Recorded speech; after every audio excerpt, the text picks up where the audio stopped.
How long is my coaching session? Like I said, it's in the past I would do 3 hours, 2.5 to 3.5 hours. But nowadays I just charge 100 an hour. If you want to just do one, like if you want to do a 30-minute review for $50, I'm good with that.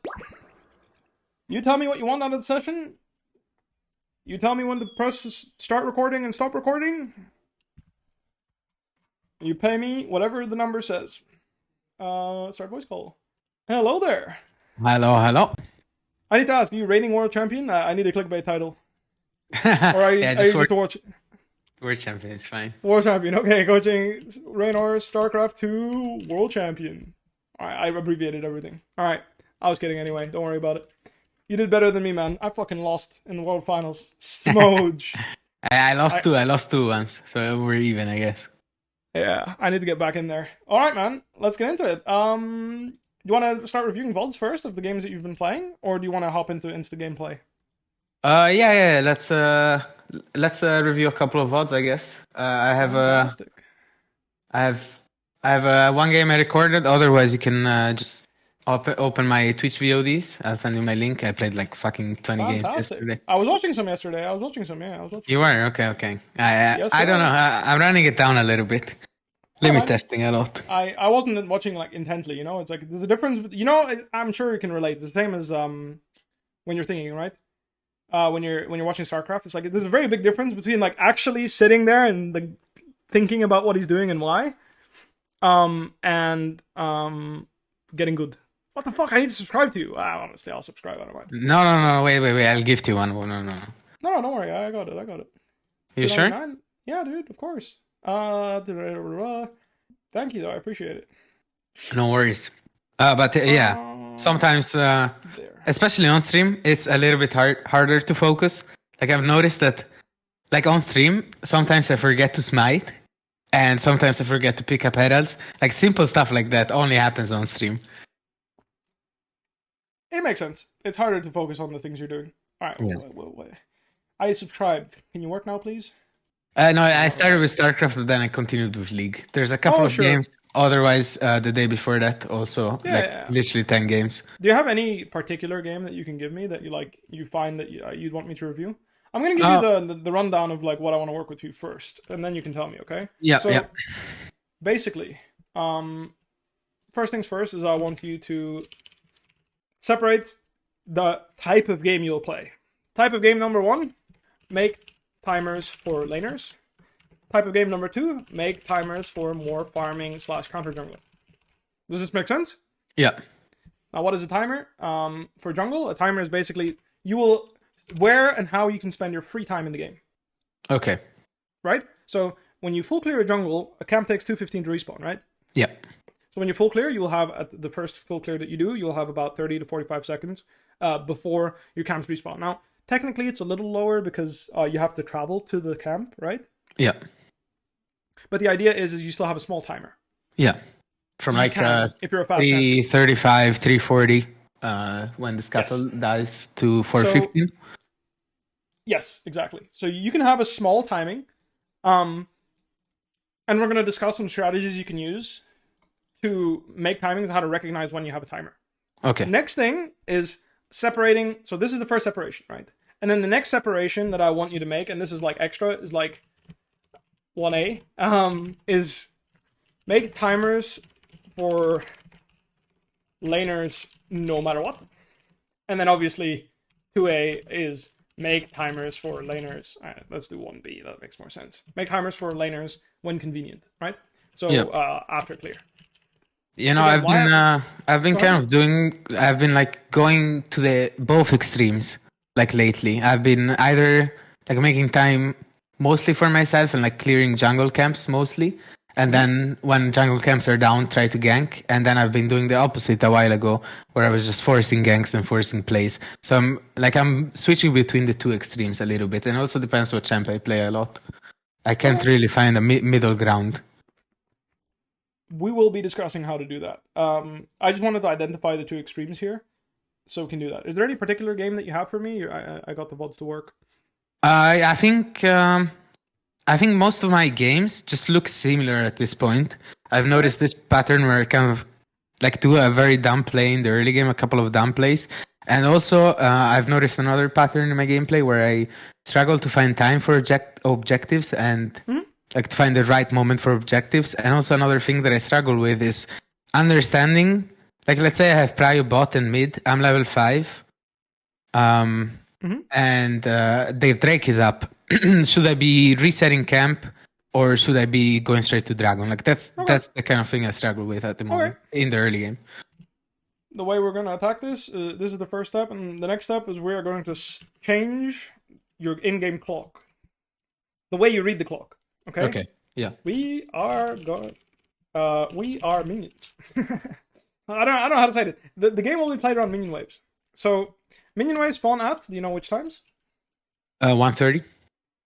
Wrong. Oh, yeah, that's jungle camps, yeah, 1:05, okay. Yeah, this is when minion waves spawn. So we're going to play League of Legends around minion waves. Because that's where action happens, right? So if you think about this, right, then when people group mid and they fight, like, why did they group mid and fight? To get mid prio? Yeah. Mid prio is what? It's the minion wave, right? So the idea of the reason why minion waves are important is because if you take one standalone minion wave, it's worthless, right? You don't care. Yeah. But if you have a habit of not farming minion waves, you will bleed gold at a rate of roughly 260 to 300 gold per minute. Okay. This is how much gold someone loses if they don't farm waves. Because every 30 seconds, a minion wave spawns. A minion wave is 100 gold per minion wave. Plus 90 if it's cannon, roughly. This is rough numbers. Technically, it's like 60, and then it scales up to 90 as the game goes on.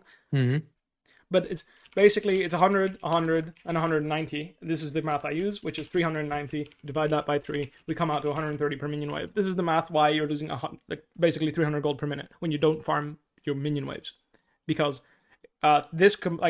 technically it's 260, but 300 is just easier to understand because, yay. Easy number. Rounded number. You could say 250 if you want. But the point is, this is why mid-priority matters. Because if the enemy team perma-concedes mid-prio, their AD carry is literally paying tax, right? He's paying 250 gold per minute worth of tax. Yep. So, why are minion waves so important is for this reason. So when you, early game, make a decision, so let's say 335, you deny the enemy mid laner 2 minion waves because you dive him, and then you crash the wave, and he loses 2 waves. How much gold did he lose? 2 minion waves, and crash the wave 250, okay, yeah. Roughly. Same number, that's the thing. So early game waves are as valuable as later game waves. Actually, early game waves are more valuable, but... that's semantics about how when you have a small amount of gold, every little bit of gold matters more, right? Yeah. If you have $5, the next $5 is doubling your money. Yeah, if that's you have $500, $5 doesn't matter, right? Yeah. It's the same everywhere. It's the same in life as well, right? So yeah. That's how that's how money works. That's how belongings work, really. So what's important to recognize is that early game, gold is very valuable. Now, how much gold do you get after doing 3 camps? After 3 camps? 350, something like that. A little less than that. I think you're being too generous with jungle camps. It's more like 270 or so. Okay. Later in the game, the thing is it scales with game time and like how many times you've killed camps. So it does go up later in the game. So it is 350 at some point, if I'm not mistaken. But for the most part, I use the gold standard of 300 gold. Okay. How much time does it take roughly to do 3 camps on the same side? Let's keep it simple. 225, 230. To do 3 camps on the same side, how much time does it take you? So first camp spawns first camps, they spawn at 130, right? So 130, yeah. So it takes 1 minute. Yeah. Do you see the resemblance? Yeah, I meant in total, the game time. No, of course. I'm just specifying so that, because the thing is, if you say 230, and then, I'm talking about the 3rd and 4th clears that you're doing, it'll get confusing. So I just wanted you to really look at the amount of time you spend doing camps and the amount of time that you spend ganking and denying the enemy team waves. Because at the end of the day, what jungle is about, if I just delete all of these numbers, because I just wanted to align with you in numbers, what your goal is to attack someone's lane and deny him more gold.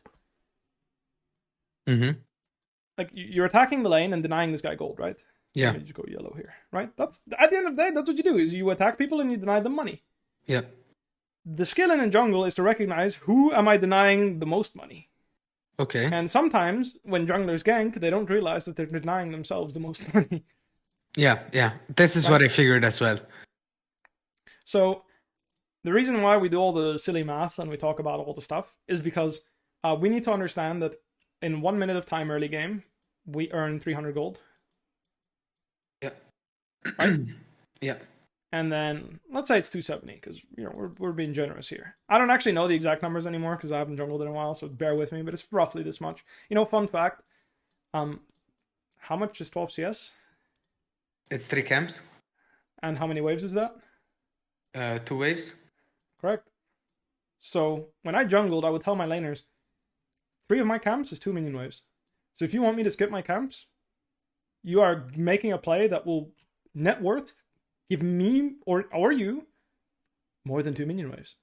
You will either deny the guy 2 minion waves, or you will kill him and you get a bunch of gold and you deny him a bit, right? Yeah. So like when you stand to gain more, you can make this decision. Now there's a lot of nuance in League, but I just want to I want you to stop thinking about League as in like jungle and minions are different. They're not. They're the same thing. Mm-hmm. They're really the same thing. They're exactly the same thing. They're a resource that one is trying to gather, and your skill is to recognize when you farming camps is earning more money for your team, and when you not farming camps and pressuring someone is earning more for is earning more for the team, right? So whatever earns more is the decision you should try to make, and you should make the decision that is the most consistent. Do you watch any Agron VODs by any chance?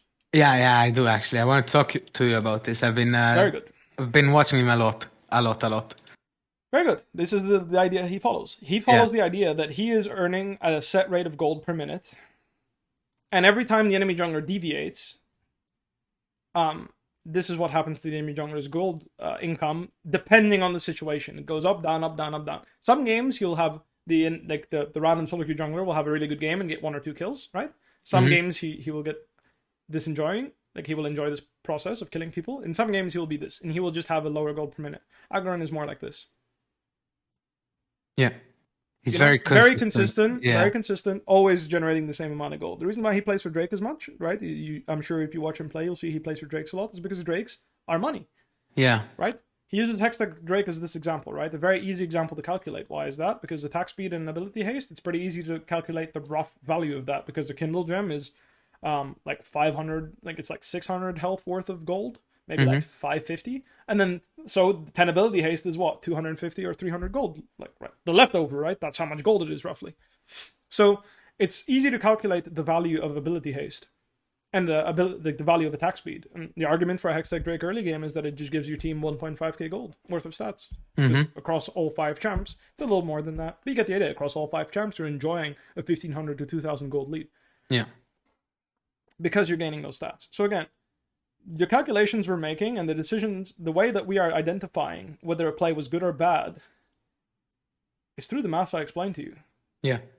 12 CS equals roughly 250 to 300 gold. Depends on game time, right? Most part, you're jungler, so you care about early game, so let's agree that it's 250 gold. So every time that you make a decision, it's going to be 250 gold on average. Sometimes it's going to be less than that because there's no cannon in the wave. Sure. But on average, there will be a cannon wave. Look, 2 out of 3 times there will be a cannon wave in 2 waves, right? So, most of the time we're calculating for a cannon. So it's just easier to do that. So this is how we're going to define when we make a good play and a bad play.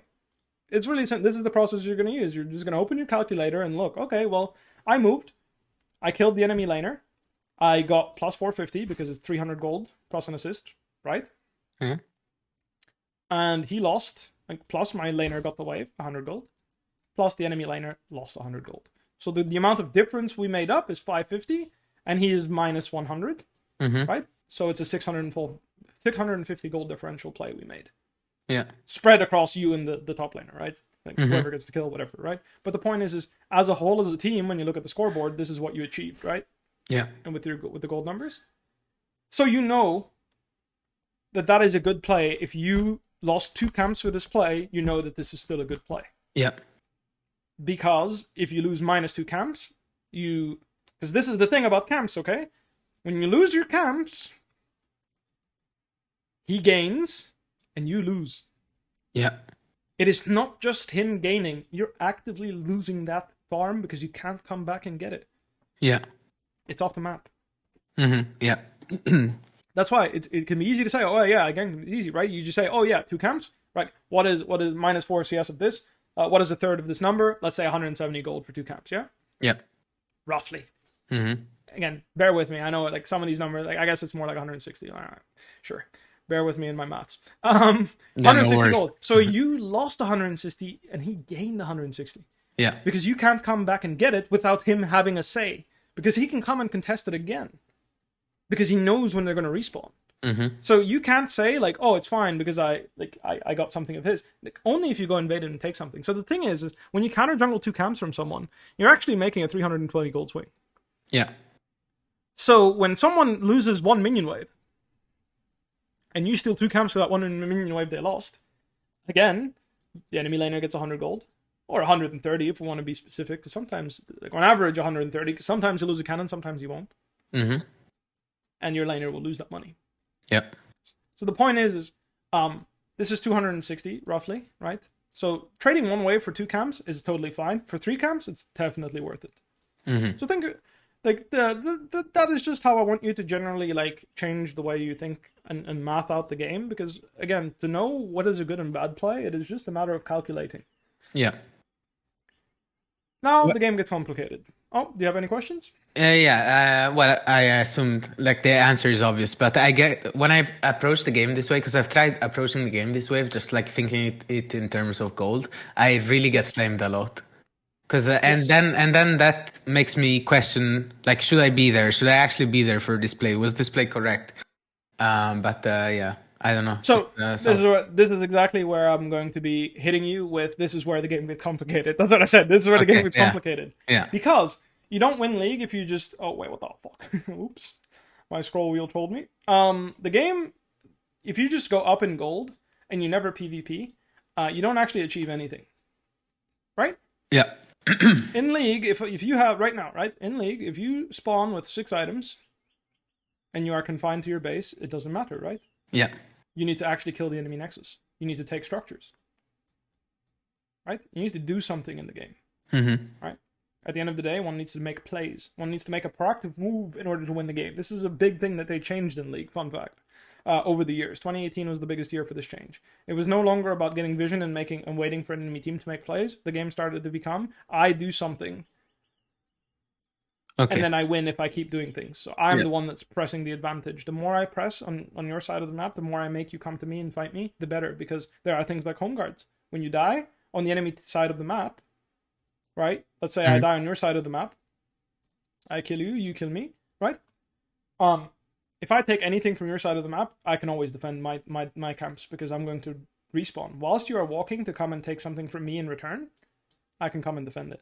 Yeah. So even taking 2 camps and dying on the enemy team, it's not that bad because you only give away a kill. So let's say you take a solo kill, it's minus 300. Remember, it's a 320 gold swing when you take 2 camps. Yeah. So that's why, like, making any plays on the enemy side of the map is generally good because you can always come back and defend your own camps. Because home guards, right? They're broken. They're pretty strong. So playing proactive is generally very good. Now, obviously, there's more nuance. But you mentioned I farm all the time. My teammates flame me because all I do is calculate gold. Well, the way I found the solution to this is I defined when I was at my strongest. Okay. So I looked at this and I looked at this. Yeah. So you are playing Rek'Sai, and the enemy jungler is playing. Let me check. I don't know if you remember what they were playing, but I can just check. Xin Zhao. Xin Zhao, yeah. I would say this is a good matchup for you, right? Yeah, I think so. Now, within the good matchup, there's going to be a timing where you are going to be stronger than him. Well, let's put it this way. In every matchup, there will be times where you are stronger and then times where you are weaker. Yeah. Correct? Yeah. That's just how the game works, right? Same in StarCraft. There's going to be times where your race is going to be stronger and when your race is going to be weaker. Yeah. Now, sometimes your matchup is so good that you're always stronger. But the point is that within that, there is nuance because sometimes you will be 20% stronger and sometimes you'll be 80% stronger. Mm-hmm. This is right here when we're going to identify when we hit this point. When we hit this point, we will stop looking at doing anything defensively and we will proactively look to fight no matter what. Yeah, I struggle with this a lot. I learned, like, I actually figured that when I get ahead, I don't press the issue enough. Like, I don't force stuff when I'm very strong. Yeah. So let's look at the VOD, right? So let's look at the situation. We have a double kill. So we double kill them. We do a really nice counter gank. You do you do a very greedy three camp gank into bot, or try to get one. You don't end up getting it. You find a counter gank mid instead, and somehow, I don't even know how you get this double. Let's see how you play it. You smack him in the forehead. This guy gets queued. Oh, that's rough. All right, well, I mean, we love that. Nice. We're pinging this guy's coming. This is good. So the first thing I want to ask you, right? What are your options? Yeah. So basically, I can either recall or just go straight top. I wanted to recall, but When I you want say to straight top, what do you mean by that? by clearing my Camps? camps. Yeah, Okay, clearing my camps. I agree. I'm too low to do anything else, I think. Yeah, sure. But So these are your two options. I didn't want to recall yet because it was a little bit awkward because I was missing some gold for the Threadbreaker component. So I thought maybe I can Iron clear my Spike Whip. camps. I agree. Yeah. So how do we define which is the best line? I like to use a little timeline, right? So I don't know. I think you've heard me do this already. If you haven't, I like to use a timeline. Why do I use a timeline? Because as a jungler, we both have the timeline we follow. And this matters a lot because it will trace back. You can always trace back a jungler's timeline. Mm-hmm. If you know what they did at this point here, if you know what they did at 4:04, right, 4 minutes, you can usually, through logical thinking, identify what he's been doing the entire time. Yeah. So if I see you at 4 minutes and you have 28 CS and you show on Crab, right? Yeah. Mm-hmm. I can click on you and see which buff you have, and I can judge where you started and which path you took. Yeah. Now, if I see you at 4:30 on a Crab with 28 CS, I can only see which buff you did, but I can't tell which path you did anymore. Do you know why? Why? Because you can do blue into red and then reverse your clear. And the only thing I know is when you did red and blue. I don't know which path you did, actually. Yeah. Okay. So you see how the difference in time matters so much in jungle? Yeah. That is why, like, people don't think about this, but when you show at 3:30 exactly, and you have 24 CS, and you have a red buff that is, like, you have red buff like on low duration, right? Like here you have a red buff that's refresh, but let's say your red buff was low duration, right? And your blue buff is full duration. Then I know exactly what you did, right? Yeah. That is why I use the timeline. Because if I at any point spot you in the timeline, I can reverse engineer your entire clear and know what you want to do. Mm-hmm. Now again, why do you want to do something in League? Like why can I know what you want to do? Because if you don't go back to your camps, just like the 80 carry, you're bleeding 250 gold per minute. Yeah. Roughly. Again, it's actually less in the early game in jungle. It's more like 170 because you're just not resetting your camps, right? Mm-hmm. You're bleeding 170 gold per minute. For every minute you're not farming these camps, you are just bleeding gold, bleeding gold, bleeding gold, bleeding gold. So if you don't go back there, you are losing. Unless you find something better than this. Make sense? Yeah, makes sense. This is why I know exactly what you're doing when I see you. When I see you, boom, I already know. Mm-hmm. Right, I just played Xin Zhao, I got double killed by Rek'Sai. What are my options? Xin Zhao had red, if I recall correctly, so he's definitely gonna go bot. So he did 3 topside camps into thingy. Now, is that his only option? I guess he could invade me if he's expecting me to just go straight to my camps without recalling because he's stronger. I'm lower HP and he's fresh off a reset. And? He has another option? Well, no. He has money. He spent money. Yeah. Money in your bank? Yeah. Money in your bank is useless. Money in your bank don't mean shit, bro. Yeah. If you don't spend it, complete worthless. Right? Doesn't do anything for you. So one must spend money in League of Legends in order to get it. So with that in mind, you can go to your camps. But how many should you do before you play the game again? I think only one, honestly, but I don't remember how many I did. Okay. So let's identify you do one camp here. So you do one camp and buy Iron Spike Whip, and then what? What time will it be in game? You will finish, let's say you finish the Raptors at 3:30, right? It takes you a couple of seconds to walk around here. Let's say you take the cone, you jump on the Raptor, you do the Wolves in 20 seconds. Just to keep it simple, nice, just like a normal, even number, right? 3:30, you do the Wolf camp, you finish it, you channel recall, 3:38. Yeah. You are running out of the base at what time? If I'm in base 3:38. Like, you're in base 3:38, what time are you in the river? 4:05, you know? Depends on which champ you play, how fast you are. Let's say 4:00 to keep it nice and simple. We like normal, even numbers. Yep. Yeah? 4:00. I'm going to show you why you should skip this camp. And I'm going to help you explain why. Okay. Because if we just skip this camp and be base right now, we'll be in base at, right now you're in the bush, 3:13. And we will be out on the map. It takes us 20, like let's say 20, 25. That's 22 seconds, same as here, right? Just for the sake of the argument. We'll be out on the map, 3:35. Yeah. Now, why do you not need this camp? Do you want me like to contest Xin on the scuttle? Like go back. I want Yeah. that. So I want first. I want you to understand like why do you want this camp? Because you want Iron Spike Whip, yes. Yeah. But do you need it? No, I'm already stronger. Yeah. So why would you not enjoy having the option to fuck this guy over if he does something, rather than never having the option to? Yeah, that's sick. Because if you're on the map at 4 minutes in the river, you will never really punish him, right? Because he will have taken the crab and then go back in his jungle, and then well, fucking sucks, right? Yeah. If anything, you may have the opportunity to attack his raptors with Iron Spike Whip, but my argument is exactly this: is the fact that if he decides to skip a crab, and let's say he goes bot, right? So from his perspective, he just died, he respawns, he goes blue buff into crab into bot gank, Yeah. right? Mm-hmm. If you are out on the map at 335 at the same time, you will have the opportunity to have done, right? Because at this point, right, what I would do is I would just base, buy pickaxe, walk out, start my wolves, and boom. Now the trap has been set. What is the trap? Is the fact that I have a pickaxe, I have a pink ward, and I am stronger than him. Yeah. I will always win in the situation where this guy does anything bottom side. Mm-hmm. Unless he runs there and gets a double kill. In which case, it's like, well, fuck, right? Yeah. Blows. But I will be in a position to always make him suffer for this play. Yeah. Always. No matter what. He will suffer, or his mid will suffer, or his top laner will suffer. Mm-hmm.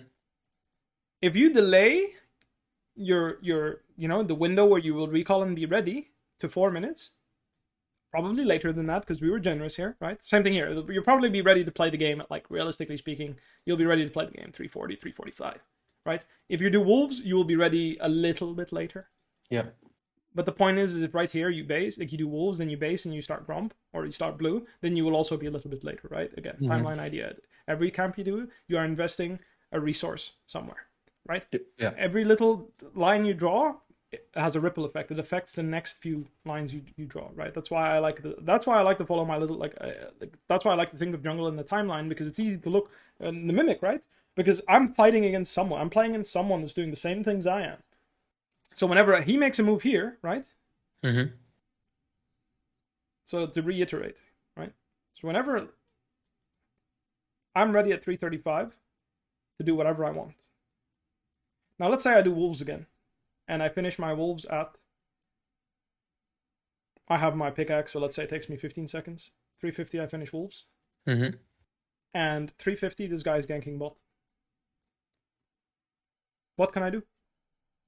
Well, you can go wolves, cattle, and then crags into his raptors. Exactly, right? So because I know that from what he did, because I know that here he did red, and then this is Krugs, and then this is Raptors. Yeah. I know that when 350 he does something, because it's been 2 minutes, roughly, since he finished those camps. By the time I'm finished walking here after wolves, I will collect, and I will collect. Yeah. Right? If he comes to fight me there, what happens? You fuck him up. Yeah. Now, his laners can come and protect him. Yeah. So when a laner is in a position where he has to choose between defending a camp or playing his lane, you are also making him suffer. Yeah. So accepting that someone is like suffering to make sure that no camps are being lost, that is also a win. Mm-hmm.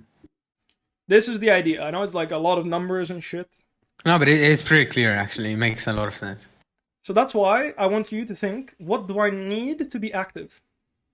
Right? Like, what do I need to be active? Like, what do I need to beat this guy?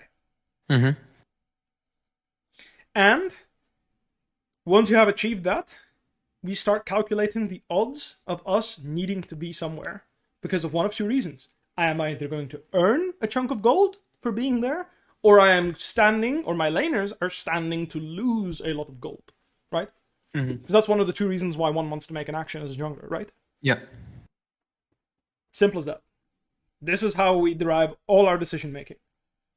Now, it is very complicated, and there's a shit ton of like little things that one has to be discussing and thinking about when doing this, right? So, for example, this bot lane, it is very hard for either bot lane to deny the other gold because they don't have the base damages, they don't have the CC, they don't have the tools to win and force an advantage onto their opponent. Even if Senna and Veigar sit underneath their tower, MF and Janna are realistically never going to push them out and like make them lose gold underneath their tower, correct? Yeah. Same thing the other way around. Yeah, Veigar might be throwing Qs, but the base damages are too low. Janna can shield half of them, MF dodges some of them. At the end of the day, it's going to take a while before Senna Veigar reliably is going to be fisting this lane, right? If at all. Probably never, right? Now, if this is Caitlyn Lux, suddenly this Veigar Senna lane is going to have a lot of trouble. Yeah. Because Caitlyn Lux are going to push them in, they can't contest the push, and then they're going to spam their spells underneath the tower every time Veigar tries to farm with Q. Mm-hmm. Because his Q cooldown is very long. So he has to choose between, do I farm with Q or do I farm with auto attacks? And every time he tries to farm with autos, Caitlyn Lux shoot him in the head, right? Yeah. So that's why that would be a lane where one has to make an action, correct? Yeah. Because you will have to come to make sure that your Caitlyn Lux don't get attacked. Mm-hmm. Because if Caitlyn Lux don't get attacked, what happens? They just keep getting an advantage. Exactly. Keep pushing. Winning. Yeah. Our gold graph goes up. And their gold graph is more like this, like it's a struggle, Yeah, It's going up, but it's a struggle. It's not going clearly up. So we must play around this lane. We must make timings to make sure that we are able to play freely in that lane. Mm-hmm. And then obviously the big bada bing is when you actually arrive and you match the enemy jungler's timing, but that's also on him. Mm-hmm. Right. So let's look at what you actually do. So you do Wolf Camp into stay on the map, right? So why is Wolf Camp into stay on the map potentially bad? Well, because Xin is off of base, he has item advantage and I'm half HP. Exactly. So let's say this Urgot doesn't show mid here and he's actually not a noob. What should Urgot do? You see him here, right? Yeah. What should Urgot do? He can come fuck me up as well if he wants to. Exactly. This guy can just say, you know what, fuck it. I don't even care what happens I don't even care what happens. Mid is done, like the done deal. This guy just walks here, wards your Raptors. It gives Xin Zhao so much information to play the game. Yeah. Right? Because he knows whether you based. He knows whether you're doing the camp. He doesn't even need to fuck you up, by the way. He doesn't need to.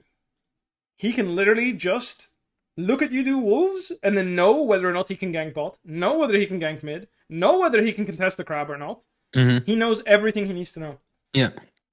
For sure. Because the thing about vision is important. Why? Like, what is actually vision in StarCraft? What does vision do? Well, you play accordingly. Like, your whole gameplay goes according to the information you have. Exactly. Vision allows you to make a better decision. Yeah. It doesn't make you make the right one. It doesn't make you make the wrong one. It just allows you, it gives you the opportunity to make a more informed decision. You don't have to guess anymore. Exactly. You can make a better decision. You have the information. Yeah. Someone in my chat says vision is 100% accurate. Yes, that doesn't mean that you're accurate, right? So I don't like to say that when you have vision, you're always going to make the best play. It's just like it helps you make the best play. It just helps you. It allows you to make a better play. That is how I define that. All right. So we do wolves and then we end up ganking mid. Now, why is this gank mid a bit shit? Well, to be honest, I was going for Scattle and then I saw the guy flying in. So it was... why is this gank mid shit? Yeah, because once again, Xin is stronger than me. So think about Xin Zhao's think about what Xin Zhao wants to do right now. What does he want to do more than anything? He wants to fight because I didn't reset yet. Yeah, when you're not reset, he wants to fight you more than anything. Yeah. And if you have reset, what does he want to do? He wants to piss off.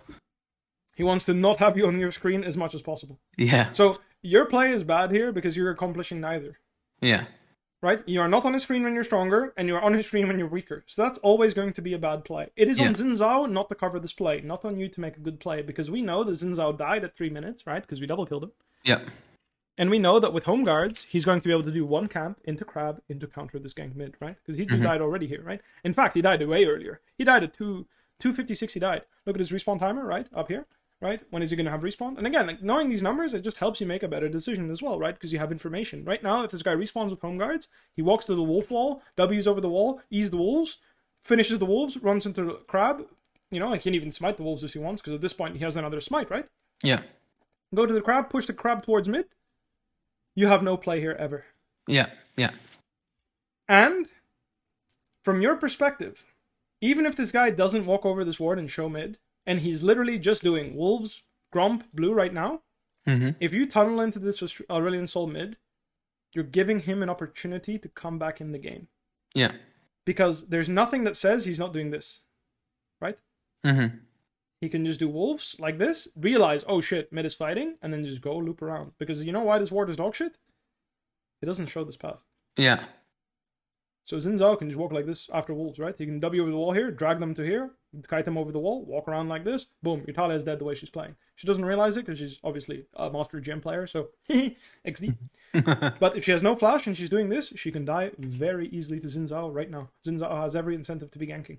And in fact, if Arlen Cell has no flash, which I don't know because I actually don't know what the fuck happened mid. I didn't. He actually does, yeah. He does. Does he have flash? He kept flash and just died? Yes. Did Xin Zhao use flash, or did he just die like a dog as well, not flash? I think he just died like a dog. Unbelievable. No one... Oh, he flashed! Oh, he flashed. Even worse. This guy has flash, though, because I think he flashes in like a minute. Yeah. If I remember correctly. I did look at your chat. The reason why I didn't tell is because I wasn't, like... I'm not used to your layout, or sorry, your UI, so I didn't realize your chat was actually there. But anyway, now that I see it, it's fine. But the point is... the fact that we know Xin Zhao has no flash means that us being extra available is going to be even more valuable. Mm-hmm. Because if he ever ganks anywhere right now, and you tunnel underneath his ass, he's always dead, assuming that you based and spent this gold. Make sense? Makes sense. This is why we prioritize tempo in this case. I make a lot of tempo mistakes. You've achieved the necessary point of which, like, you've already achieved, like, I'm stronger than my opponent, right? Mm-hmm. So what you want to do right now in League of Legends is you do not want to farm and get stronger. What for? Right? Mm-hmm. Like, look at it like StarCraft, right? What's the point of having an army that wins? What's the point of having 200% of the guy's army if you win at 100%, 150% of units? Yeah. Why wait? There's no reason. Mm-hmm. If the threshold is I need 150% of the amount of units that he has, and I've reached that amount of units, I should just go and destroy him, you know? Yeah. The sooner I destroy him, the less counterplay he has. Mm-hmm. The fewer decisions he can make, and the fewer mistakes I can make to finish him. Yeah. And, keep this in mind, the difference between you not basing and not basing here is even worse, because right now, if you base, you would be at 200% strength. If you don't base, you're at 0%. You're not even functional. You are absolutely not functional right now. Mm-hmm. That is why this is a bad tempo error. So that's how I want you to look at League. I want you to look at League as, what do I need to progress the game? How can I proactively push my game plan onto the opponent and make them play around me? Make them make decisions that are not good for them, like that are not optimal for them, right? Because again, you attacking this guy's Raptor camp and him fighting there is not optimal for him. Why? You are supposed to beat him. Yeah. So, can it happen that you walk here and you get outplayed and you guys get shit on? Yes.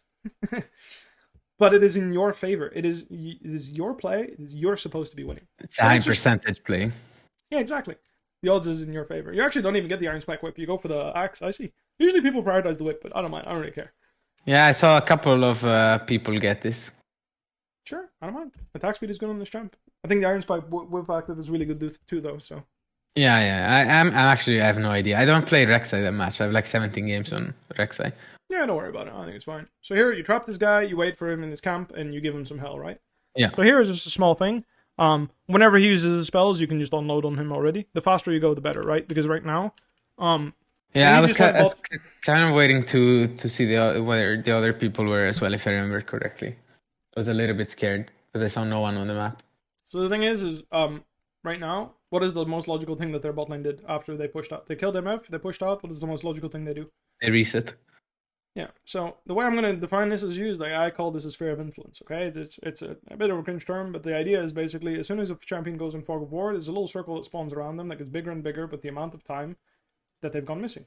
Mm-hmm. Same thing in StarCraft, right? If you see the guy scout here, and the scout has X amount of movement speed, after 30 seconds of not seeing a scout, technically he could be anywhere within the range of where he could have walked, right? Yeah. You don't know exactly where he is, so he could be anywhere in that circle. So the longer you wait in fog here, the higher the odds is that someone will be near you. Yeah. Because the places they can be will have gotten bigger. Okay. So if you go really fast, like snap attack here, right? Because if you actually look at when they go in fog of war here, you need to count 8 seconds always, right? Because the circle starts spawning when they go fog. And then after 8 seconds, it starts spawning from their nexus. Yeah. So that's why in League, you can start, after 30 seconds, you can almost be on either side of the map, and you could be pretty much, you could be over like 60% of the map on both sides. That's why Fog of War, like being in Fog for 45 seconds a minute, you could be literally anywhere. Hard to make a good decision against the jungler that is missing for that long. Yeah. So my point is here, the faster you can jump this guy and own him, the better. And because he's already used the spells to hit this Gromp, I want you to just attack this Gromp and take the small win. Do you need to kill this guy to be in a better position this game? No. So take the small win. Yeah. Yeah. Because right now, we know that these guys will be coming back to bot, right? So what is what do they lose by taking this path? Nothing. Yeah, no much. Yeah, nothing. And we're not even considering the fact that this guy is just finished pushing the wave. So he's just going to come and give you hell as well, right? Yeah. So here, if you can take this guy's Gromp and just take his Gromp and chunk him and then run away, you're doing God's work. Yeah, makes sense. Here, you're going for a big win. When? Do you need a big win right now? Not really. Right? Because again, Aurelion Sol path top here, right? Does he have any incentive to be doing this? Aurelion Sol? No. Yeah, no. I don't know what he's doing. In fact, he's taking a risk. You know, if you are doing blue right now and you tunnel underneath his ass and you catch him, he's going to lose a lot of his HP. Yeah. In fact, when Xin Zhao gangs bot like this, I stand to make the argument, right? Because what did he do? He went mid. I went for this. He died mid, ran bot side, did one camp, into crab, into mid again. So mid into crab. I don't know if he's doing crab right now or if he's doing mid again. Again, if you don't press tab, I can't know. You know, right now you didn't press tab, right? You didn't press tab in this entire sequence. So if I go back to when you saw Xin, you never pressed tab for me, so I can't know what he did. I don't know. I can assume, and I'm assuming right now, but if you don't press tab, you do not give me the guarantee. Right now, boom, the second he shows, I want you tab once. You can just tab once, right? Just tab, investigate. As you're walking to this crab, investigate. Right now, I want you to be looking at that CS number, right? What did he do? Sometimes you'll see this guy show up with 12 CS and be like, what the fuck? Anyway, why is it important? Okay, I'll show you. Because right now, we go. He shows bot again right here. Why is it important that we press tab? Because I could just showed mid with 16. Yeah. Exactly. You knew your Raptors into his Raptors. Yeah. No shot he took those. It's impossible, literally. Like, it is not possible if he shows with bot lane 20 CS right now that he did Raptors. Yeah. It's not possible. That's why it is important to keep track with his CS number and where he is. And again, why I use it. Like, I have a little timeline in the back of my mind, right? Oh, he showed up. Like, so here, like I said, the information I'm getting is like, right here, last time I saw him, 411. 411, he has 17 CS. That means he didn't do crab yet. He has 20 CS right now. That means he did crab, right? Like, actually, right here, he might actually only be 16 CS because he didn't even do a camp here. I think he skipped wolves. I think they're up right now. Yeah, they're up because it's... they're up. Yeah. All 4 of these camps are up. All 3. Actually, right now, I actually don't know if Janna's warding was proper, so I can see the camp or not. I can't see. Because she didn't properly ward over the wall. You can properly ward here and actually see it. So she can scout with her face, check blue, and then ward Gromp, and then sweep this, and then I would know everything. So technically, he could have done Gromp into bot river, and I wouldn't have known, right? He had that time. Yeah. So that's why I need the CS right now, because if the number says 20, that means he did Gromp into crab. Yeah. So because he did Gromp into crab in 411, I saw him go missing. When he shows bot lane now at 429, he literally ran it down straight into bot and just killed your bot lane. I mean, it's 1-for-1, right? So if your bot lane sends it 1-for-1, amen, right? Fuck it. Anyway, he shows again, 427. It stands to reason that he did not one-shot blue and TP here. So, in other words, he still has 20 CS, which means this camp is up, this camp is up, this camp is either respawning very soon or up already, and this camp is up or respawning very soon, correct? Yeah. Boom. What are you doing? Well, I think the best play without taking a risk is going top, because it doesn't involve me fighting him. Even though I could fuck him up, Aurelion Sol could always come. So I think maybe going top, taking Krags, Raptors, and then taking my top side, and then going bot, level 5, first Drake fight. Maybe that would be the best option. So here, this is where the game gets fun, yeah? Perfect. Yeah. You explained to me the 2 differences. One is the safe gold generation, and one is I fuck him up. Yeah. First thing to consider is Aurelion Sol has the move because my Atalaya is basing. Yeah. First thing to consider when the enemy can move on you, is he a threat? Like, Aurelion Sol can move, but can he actually do something to me? Yeah, well, you tell me, right? You tell me, nah, this guy can't do shit. I will just play it, right? What I will do is, I will fuck up Xin Zhao. Aurelion Sol will have to come and W into my face over the wall, because otherwise I'll solo kill Xin, and then I'll just tunnel away and he can do nothing. Yeah. Right? Yeah. Boom. Is Aurelion Sol a threat this game? No, we've just established that. Through knowledge of the champions, right? Aurelion Sol is not a threat. What else can happen? We can get collapsed on by enemy bot lane. Yeah. Right? Are they a threat? Yeah. Veigar's a threat. If he cages me, I'm stuck. I die. Yeah. So I need to attack this guy before Veigar gets there. Because once Veigar gets there, I have nothing to profit. I will just die. Really, that simple. So, next step. We've established that this can be a good invade, because we just need to avoid Veigar. Everyone else, we don't really give a shit, right? Like, realistically speaking, if we're not trolling, then Senna shouldn't be an issue either, because, Senna. But, again, if we get hit by Senna W, we'll also die. So, we've established that we can invade. It's an option. It's not a bad option. Now, what is the next thing we consider? Right here, bro. Is this our highest percentage play over the next few minutes to beat this guy? If we are level 4, and this guy has 1 longsword and we have a Hearthbound axe. Yeah. What percentage of odds? Like, how do you feel about a fight right now? Do you feel like this fight is so good that you must take it right now? Or if you just go and take more resources, are you still going to be happy later? I will. I can take more resources and still be more ahead, even if he resets first, because no shot he can take the same gold as me in terms of items in the next minute or so, right? Well, the thing is, I want to talk about right now. So he got a kill right now, and let's say you do your Raptors, and he's basing right now after this play, he pushes out bot, and then he spends his gold and sprints to his Raptors. Okay, right? Yeah. In this case, you're still going to steal them because he doesn't make it there, right? Yeah. But let's talk about a scenario where he can make it and defend it, right? 2 differences. One is, how badly do we want to fight him before he recalls, and how badly do you want to fight him after he recalls? Well, I want to fight him before he recalls. Yeah, but I want you to have an actual estimation of how important is it. Well, right now, if we have a fight, it's 100% guaranteed win for me, so it's very important. I know that. Yeah. But is that does that define your game? Do you need to fight him right now to have a good game, or not? You know what I mean? I know that you beat him. Yeah. But will you have a good game if you just steal his camps and chill? Yeah, I guess so. Right? So right now, you have the option. You have the option to chill and farm more, because you will outscale him. You will beat him 1v1 anyway. And you will have the option to attack him right here. So what will define the decision we make? The risk it involves? Not only, but everyone else's game plan. Right? So, right now, you creating this action, if you have fucking, I don't fucking know, your bot lane is Draven fucking Leona. Yeah. Or are you making this action when your bot lane is fucking Zeruyumi? Big difference, right? Yeah. You need to consider what your teammates want to accomplish. Because if you go here and make a play, it's a percentage play, right? Let's say 100% of the time you will steal enemy jungler's Gromp and run away. That would be good, right? Yeah. I agree. That would be very good. Now, let's say you play to kill this guy, and you will kill him 50% of the time. And as you're trying to kill him, there's also a world where you die to him. So it's a 50-50 chance to kill him and 50-50 chance to get killed by his laners, because you don't know exactly where they are. Yeah. Maybe Veigar TP's on the bot tower and you didn't calculate for that, and he just walks up behind you and cages you and you die to Aurelion Sol and Veigar collapsing on you. Right?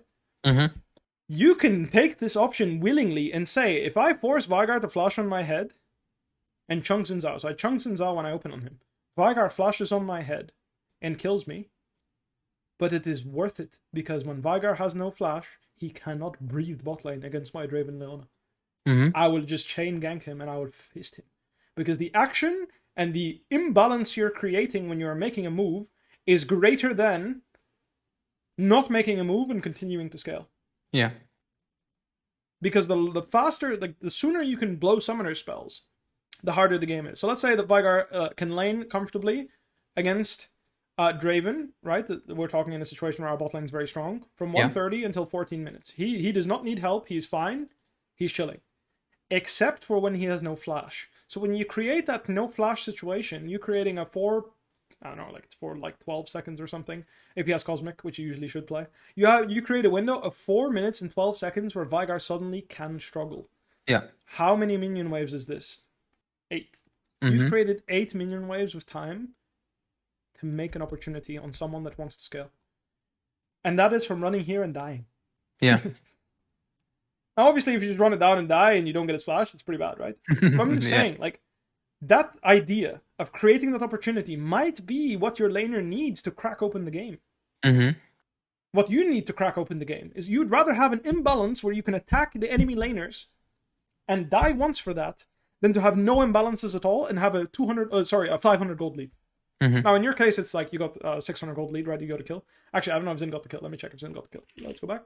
Again, pressing tab is good because then I know if Zin got the kill or not. Zin got the kill. Boom. So you have a 300 gold. You have a 300 gold lead plus a camp lead, right? Because he's been ganking and you've been farming camps, right? So plus your. So let's say we have a 500 gold lead. Let's say we can extend this gold lead to 700 because we can take 2 of his camps because he's trolling and not defending his top camps. Yeah, we do raptors into golems. Yeah. Right. So we have a 700 gold lead. So my argument is when you invade here, one needs to consider how aggressive one plays. Do I play for the Gromp, yoink and run? Because you can yoink this guy's Gromp, chunk him, and then fucking run to his Raptors and his Golems and take both anyway. This guy's pissed, you know? Like, he's fucked. You do this, and this guy wants to ult it 4. I'm just saying. I would laugh my ass off. If I see this shit, I would think to myself, holy fuck, this Rek'Sai is goated. You know, best player on the planet. So my point is in the amount of pressure one is going to put on the enemy player here depends on your game plan and how much gold you feel like you need to carry this game. Yeah. And whether or not you're aligning with what your laners are doing or not. So this game, our scaling is good. Agreed? We have Malphite, Talia, MF, Janna, right? Enchanter support will outscale Senna, right? But if we are strong, right? If MF and you are strong, Janna will outscale Senna. Not in the sense of like late game, but in the mid game, right? So at items 1 to 2, Janna will be greater than Senna, assuming, right, that Rek'Sai and MF are greater than.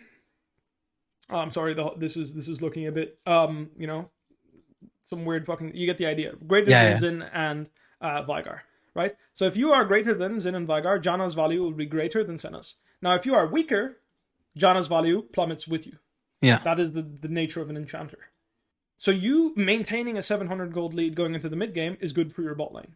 Because your bot lane will have more value than their bot lane, assuming that we have a gold lead. On you, and ideally also on MF, but even if MF doesn't, it's fine. Your advantage will translate into value, because Janna will increase this value naturally. Because if you can tunnel underneath Rek'Sai and survive Veigar's counter engage, because you're fed and you have more gold, you will be stronger. Yeah. Okay? That you can reach a breakpoint like that. I need to ban someone in my chat. Sorry. 12-hour timeout. Shut up. Can we proceed with the gameplay? I'm explaining the actual hardest part of jungling, okay? This is really fucking hard. This shit is the difference between someone that's insanely good at jungle and someone that cannot jungle well.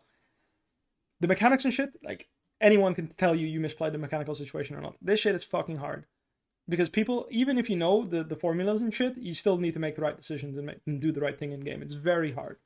So my point is the extent of which camp you attack, how you attack the camp, what you take, what you don't take, will be defined by what your game plan is and what your laners need to do. So if you say the 700 gold lead you can get is enough to go into mid game and win, that should reflect in your decision making. I should be seeing you take this Gromp and run.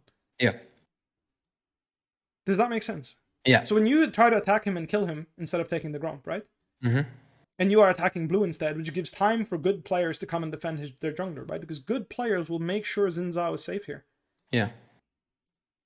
Right? This Veigar and this Senna especially. Veigar, you know, 80 carries, like, I give them, like, I'm lenient with them because they're lazy as fuck. But supports will always path like this.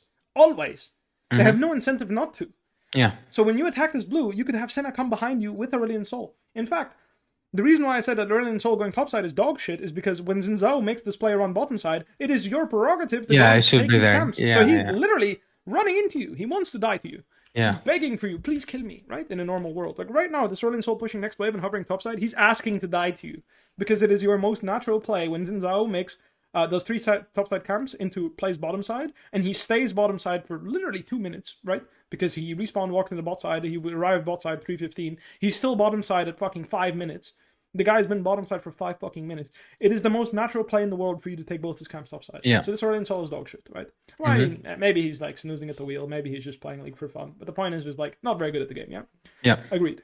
But again, now your turn again. I've been talking for a long time. But what I'm saying is you deciding to steal this Gromp or attack him on the blue is a big difference. Because it tells me how comfortable you are with scaling or how uncomfortable you are at scaling, or it tells me that you didn't think about it, which is fine. I'm just saying, right?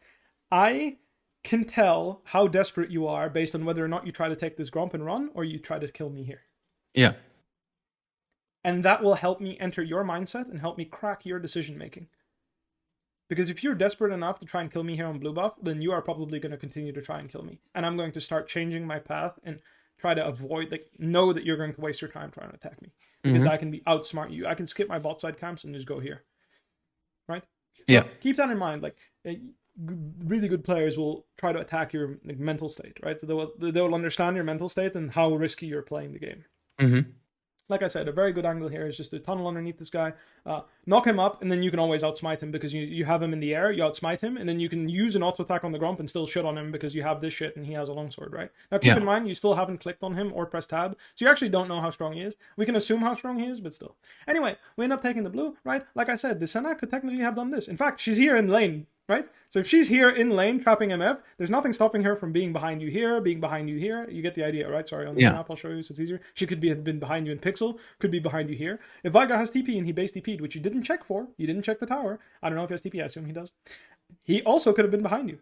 Yeah. And again, as you're invading here, you should be looking at this bot tier 1. Is he TPing, yes or no? And all of these small things will help you make the optimal decision. Now, I'm using this as an example because basically what I want you to do is I want to break down like the effective thought process that I want you to follow to really crack and climb the ladder like crazy, because that's going to help you get really fucking good at this game. Which is basically, one wants to attack, farm more, or fight right now. Right? This is the first decision you must make. This is based on your comp and their comp and experience. If one wants to fight, one needs to make the decision, how hard do I fight? Do I fight here in an outnumbered situation because I want to kill him really badly? Or do I fight him for one small win? Right? And there you go. That's the decision-making process. The rest is, semantics, like I said, right? It's how hard do your charm scale, how hard do their charm scale. Like right now, if you feel desperate to need to fight this game, you can tell your Malphite, I don't give a fuck about your top wave. If you walk in here with me right now, Malphite, and Talia, you push mid here and you're ready to ult, and I walk into this guy's red, because he still has, actually he has flashed like right about now. I walk in and I take his respawning red, and I take whatever is left, right? Because again, you could even, if you're really keen, you could even, based on his CS, know whether or not golems are up, right? Yeah. But the point is if you feel like you attacking this guy's red right now is pivotal to your game, because at level 6 you start losing the game, you can scream at your laners to come and help you. Now, obviously, if they say, nah, fuck you, then you're probably going to grief the game, right? Yeah. But the idea is that you are finding the middle ground between being the strongest yourself and picking fights when it suits you the best, and of course, playing around the fact that your teammates are, having their own game plan. So you want to balance your own game plan and what your teammates want to do. That's the idea. That's the skill in jungling. So that's what we're going to be focusing on today. I'm sorry it was such a long session of talking. No worries. I like it. But I really wanted to, because I have never done this in a session with anyone. So that is fundamentally why I think I was very good at jungling. Now, again, you hit level 6 here, right? If you were keen, you saw him do crab, right? Yeah. So if you had pressed tab, and I saw right here, I mean, I don't know where the fuck your tab key would be, but if you saw the scoreboard here, right, I had a little scoreboard action, and this number would say, I don't fucking know, you have 48, let's say it says 36, right? 1 sec. Technically 37, right? Because he's cleared the ward, I saw that, so maybe he has more or less. He farms some creeps anyway. Like, that's why it's important to track every single little CS he takes, because this guy could be faking 1 extra camp because he took 1 ward and then 3 melee CS, right? Or 3 CS from a lane. So now suddenly, I think he did 1 more camp than he actually did, because I didn't track the CS all the way from start to finish. 1 second. My girlfriend needs something. Yeah, no worries. Oh, okay, thank you. Yeah. What? Oh, yeah, medium. Yeah. Yeah, sure. She needs me to open a jar, XD. It's like, my hands are sweaty. Okay, good thing I have the tool right here for no reason at all. All right. My wrists are too important, guys. I do not open jars with my hands. I use a tool for it. It's a bit cringy, but... No, it's based. You know how it is.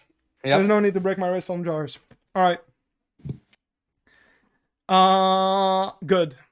So that's why I want you to have this habit of actually checking with tab, right?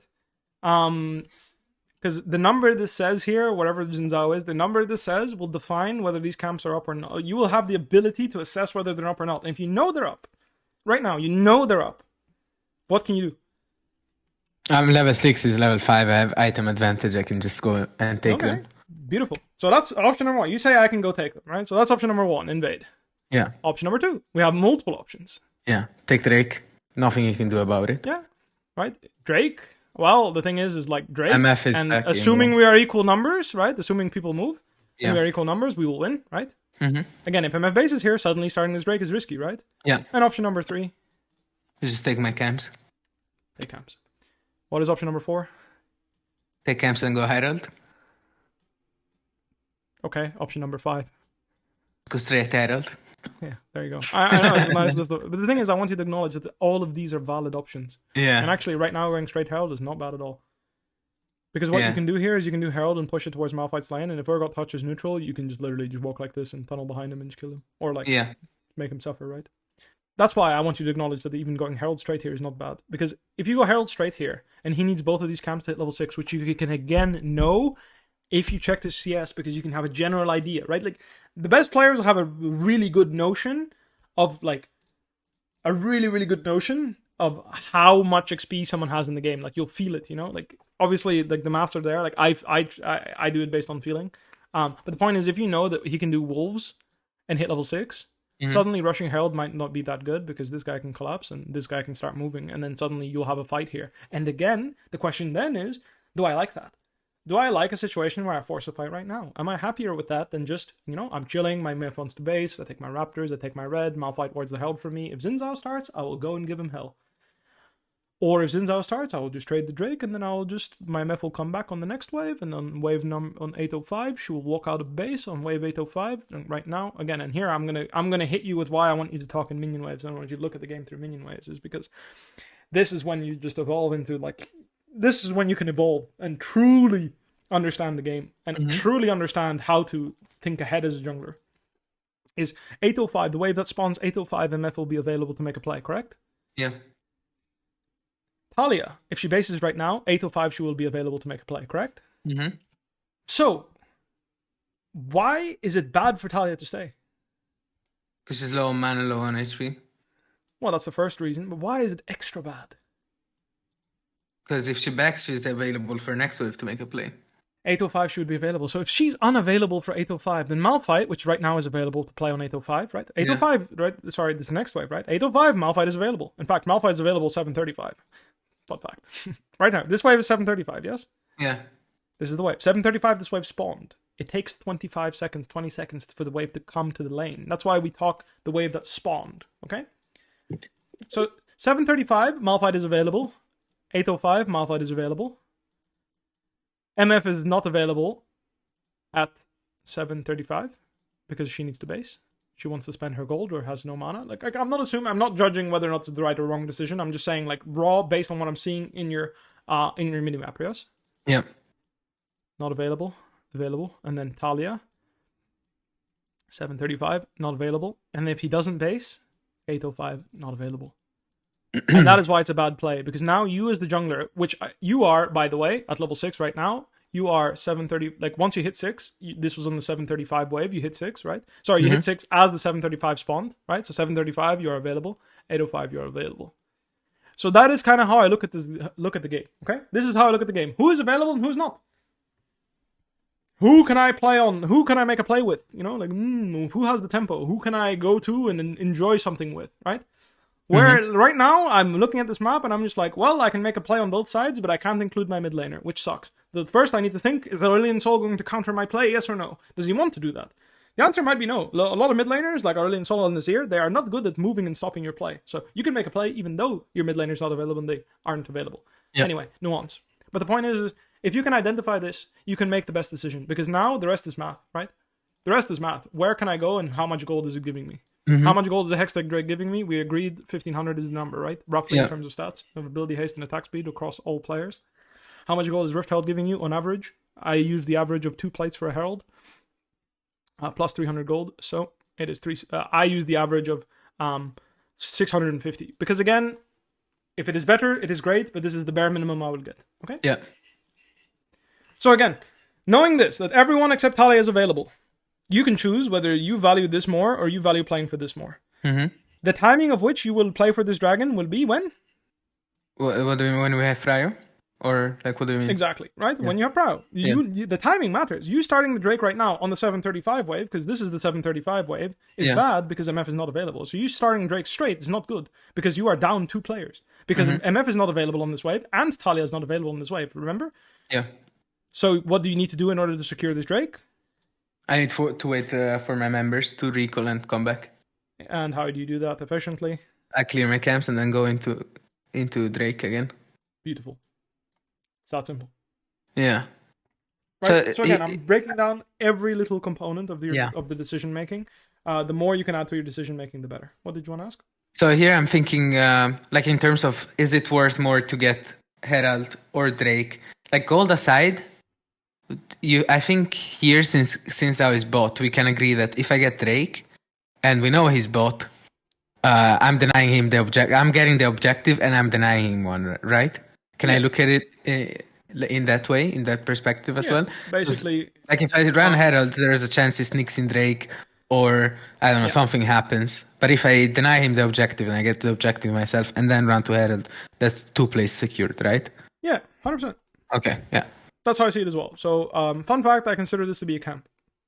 Okay. So if he takes 2 camps and you take Drake in the same time, he took +1 camp and you got +1 Drake. Yeah. Right? So he only got +1 camp on you because the Drake itself is a camp. It gives gold and experience. It only gives 25 gold, but it actually gives a nice chunk of XP. So it's like, it evens out. And of course, the fact that it gives you a nice juicy boof, which is usually nice. Yeah. Usually that makes up the difference. So I count this as 1 camp for you. Same with Herald. I count it as a camp. In fact, it's actually quite a fat camp. Yeah, it's a nice one. It's not better than 3 camps, but I'd say it's like 2 camps on average. Maybe it's 3. Depends on your champ. Depends on how much gold XP matters. Whatever. But yeah, I would say that if you do this, boom, and then into this, and this is the beauty of League, right? As you're doing Drake here, you can even stop doing Drake and just walk over here and just go piss on his cornflakes. Yeah. Because if you, in this particular instance, kept track of his camps, and you saw him here, and we know that he's entering his top side, right? And again, if you were actively tracking him, and you were pressing tab and checking his camps, because right now, I'm assuming that after you chunk this guy, he based, right? Because again, are we going to assume that Xin Zhao runs all the way around here and does wolves? No. I think he's going to base. That would be fucking weird, right? Yeah. So you have option to invade him on his wolves, but let's not talk about that. But anyway, let's talk about the fact that he's going to base. He's going to base and do what? He's going to base it around top. I mean, trap. He's going to base, and I have no fucking idea what he's going to do, because honestly, I don't even think it's that bad for him to do this, into top, right? He can reverse the clear if he doesn't think that going bot is good. Yeah. Now, logically speaking, Urgot Malphite, like, he has no incentive to go top, right? So, logically speaking, he'll go top. I agree with you. I'm just saying that technically, he could reverse his clear here if there is incentive for him to be top. He could reverse his clear and do this. I'm going to attack top, right? Yeah. But there's no incentive for him to do that, so he goes here, boom. He goes here, boom, and he goes here, boom. Or he might even go top crowd, which is exactly what he does, and guess what? You found him. Yeah. Now I'm fast forwarding here. And right now we did our bot camps into Drake, yes? Yep. No, we just straight up Drake. Yeah, no, but let's say we did that, right? Oh, okay. So let's say you did these camps into Drake, and Malphite spots this guy starting Herald. What can you do? Why is it okay for you to drop Drake? In the case that you did these camps first, it is okay to do Drake, to stop Drake, because you can go here, push him out, take the Herald from his face, and then still attack him on his camps. Yeah. That's why it would be really good. Now, normally you wouldn't do that. Normally you just trade the objectives, and then you can go and attack him if you want. But the point is, like, I think you starting Drake here is totally fine. If you're just saying, well, this guy is not going to hit 6 here, or even if he hits 6, I'm just too strong, so I'll shit on him anyway. Yeah. So even though, like, my Talia is not in perfect condition, I'm still happy to fight under these conditions. The only thing that can happen here that is dangerous, and this can happen in some specific scenarios. Oh, also, Malphite is moving, so this is a very good start. Don't misunderstand. This is a really good start. This is a really good start because Malphite is coming. Like I said, right? Malphite actually included himself in the dragon play. So even though Talia is technically not really available, Malphite is available, and that means that even if I run in solid stronger than Talia, it doesn't matter because you're outnumbering 4v5, right? Or 4v4. You're a 4v4 right now. Worst case scenario, you're 4v4 because these guys can just say, fuck this wave, and come and fight. They can catch whatever this wave is and say, fuck this wave. Whatever is left of this wave, they catch and they come and fight because this Drake still needs to die, right? Just because you started Drake doesn't mean it disappear. You don't use a laser gun, you know? You don't ray gun this shit. You're not playing Call of Duty. Can't one-shot the Drake. So they have time to catch this wave and then still come and attack you. Yeah. Very nice. You do the Drake, and then here, like again, like when you base, how you base, and again, like right now, is this gank bot? Is this action you're taking at the bottom side more lucrative than doing Raptors into Herald? No. You tell me, bro. You tell me. You know, yeah. Again, if you feel like you need to fight this guy right now in order to have a good game, and you should be 3v3ing right now, what you're doing is good. Mm-hmm. Is it good this game? Absolutely fucking not. This shit is useless. What you're doing here, complete waste of time. Yeah. If your bot lane manages to die to Xin Zhao here, you should give them a gold medal for acting, because holy fuck, what a win trader. Yeah. Like they deserve an Oscar for how. I think good I even die here actually. If I remember really correctly. Close. Yeah. Because the thing is here, she uses both her sums. Yeah. Right. So we got chunked, used our flash, used our cleanse, used our ult. Mm-hmm. How much damage did we do? Not much. Oh, well, a chunk. Is this chunk greater than all the tools we just used in the 3v3? No. Therefore, I piss off. One of two options. Yeah. Piss off. Two. What's the other option? I can go take these camps and then head out, or the other way around. Okay, that's the third option. I like it. Or I can take my own camp. Or invade. You're always doing that. You're always taking your own camps. Right? You're always going to do Raptors here, right? Now, what is your third option? You're forgetting something. Am I? Yeah, defend. If this guy just fucked up so bad that he's about to lose like half his fucking tower in like 3 waves, probably you just want to go defend him, yeah? Yeah. Do Raptors and just sit behind him, right? So keep that in mind. That's a valid option. Defending is a valid option. All right. I think we've talked theory enough, so I'm just going to fast forward through this game. You can queue up. Okay. Theory is finished. You get the idea. We'll be running through all the examples and stuff more. So you actually went bot and died. Yeah, that blows. And then you respawn and walk top. Yeah. And again. And now the game starts becoming chaos. You don't know what happened anymore. You don't know what Xin is doing. Boom, you spot him. Insta tab. How much CS did he have from last time I checked? What did he do? Did he do 4 camps, 3 camps, 2 camps, 1 camp? What did he do? Right? Mm-hmm. I love that you press tab and see that he has Shojin. That's also a big deal, right? You know that he's strong. So here we're going to get the Herald. But again, this is not a timing. Like, this is a timing. Like, you know what I mean? Like, this is a reactionary timing. Like, for me, like, this is not clear to me, like, how strong you felt, whether you're walking into the river because you're bored or whether you want to fight. You know what I mean? Like, right now, as you're walking into the river, I want to know if you're walking into this river because you're stronger than him, right? I'm stronger. I want to fight. 2, he has no flash and I want to kill him, right? Yeah. Invade, maybe, you know, invade / start neutral, right? Like, this is what I want to see, right? So here, if you feel stronger than him because you have Malphite move and you think you can take this. Yeah. I moved here, I'm pretty sure, because we have top pry and mid pry, but I don't exactly remember what I was thinking. And here is where the game gets hard, right? So in this case, like, don't get me wrong, I don't want you to overthink neutral starts too much because you feel it pretty easily. But let's say the Zergot's smart at the game and he realizes that the gold he's losing top right now. Wait, how much is it? 1, 2, 3, 6. Okay, well, I don't know if it's cannon wave or not. I'm gonna go back and check because I'm semantic like that. So I can actually go check here if it's cannon wave. Like 1, 2, 3, 4, 5, 6. It's not. It's 100 gold. Okay, it's 100 gold. This guy can look top right now and see that he loses 100 gold. Correct? Yeah. This guy can see, Urgot can say, this 100 gold, I don't give a fuck. This Herald is minimum 650, if not more, right? Xin Zhao has Spear of Shojin right now. You don't have your item, which they probably know because you walked into the river, right? Mm-hmm. So they, like, Xin Zhao was here first, so it stands to reason he might have a pink here, right? Whether he does or not, I don't know. But the point is, it stands to reason that he might. The point is, if they get information on you in any capacity and realize that Xin Zhao right now is on mythic item, basically the equivalent of, like, 1 item, and you are components. Mm-hmm. It takes no genius to realize that Malphite has no ult right now, because again, they can know that if they time properly. If they have a general game sense, right, they should know Malphite has no ult. That right now, Urgot, Xin Zhao, and Aurelion Sol fucking sending it and fighting to the death here is good for them. Yep. They would fuck us up.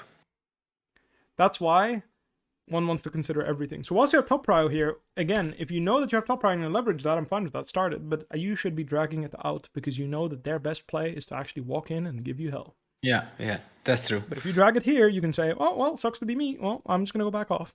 And then meanwhile, this guy's bleeding gold for nothing because you reset the Herald and made it harder for them and you were ready to leave, this guy's just bleeding gold for nothing and you can still posture for a contest. Because again, I don't think you necessarily get smashed or not smashed. It depends on whether or not Talia hits a good W or not. But the point is here, the Urgot and Zinzao, if they bulldozed in and fought you here, and Aurelion Sol moved first, like it's a small difference. Aurelion Sol or Talia moving first, it's that small of a difference that might throw you a game here and get double killed into lose Herald, or the other way around. Yeah. Like it's that small of a difference, even though this game should have been piss fucking free, right? Yeah. Because you died bot and you had no tempo, and suddenly he got shutdowns and he's stronger than you. It's all these small things, yeah. So keep that in mind. That's why jungling is so fucking complicated, right? Like I think jungling, I always say jungling is easy, but it's like I think it just comes easy to me because I spent a lot of fucking time theory crafting about the game and like what jungle should and shouldn't be doing, and I have really good ideas about this. But I think at the end of the day, when you are at this level and you are thinking about everything, it is pretty fucking hard to be really good at jungle. We didn't get the local gold, which sucks, right? But still, we got the 650 we talked about. We got 2 plates. Technically, we could have gotten more, but we got pushed out, so that's fine. I like that you're just going for the escape here. Very nicely done. You grab your stride breaker. We go out on top side of the map. We kind of dragged Zinzao around. Still got a lot of gold. Spent our money. Again, as soon as you get in game, let me know. By the way, I'm just reviewing. Yeah, I'm in the lobby. I picked Kindred. We're playing Kindred into Hecarim. Okay. Exciting. Sweet.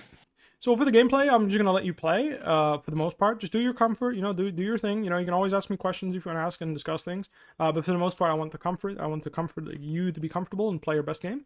And then I'll be doing a lot of the talking once you actually get out of the game. And we'll discuss all the options and like what I want you to do and what I don't want you to do. Because at the end of the day, like you still need to play the game to win. You know, like just play. You know, play comfortably, play freely. We're chilling. All right, I will share my screen with you. Fantastic. Let me know if you can see it. 1 sec, yeah, I'm just gonna think. Failed to reconnect. Oh yeah, this should pop out. Here we are. Fantastic. Nice. In terms of runes, I don't know that. I know that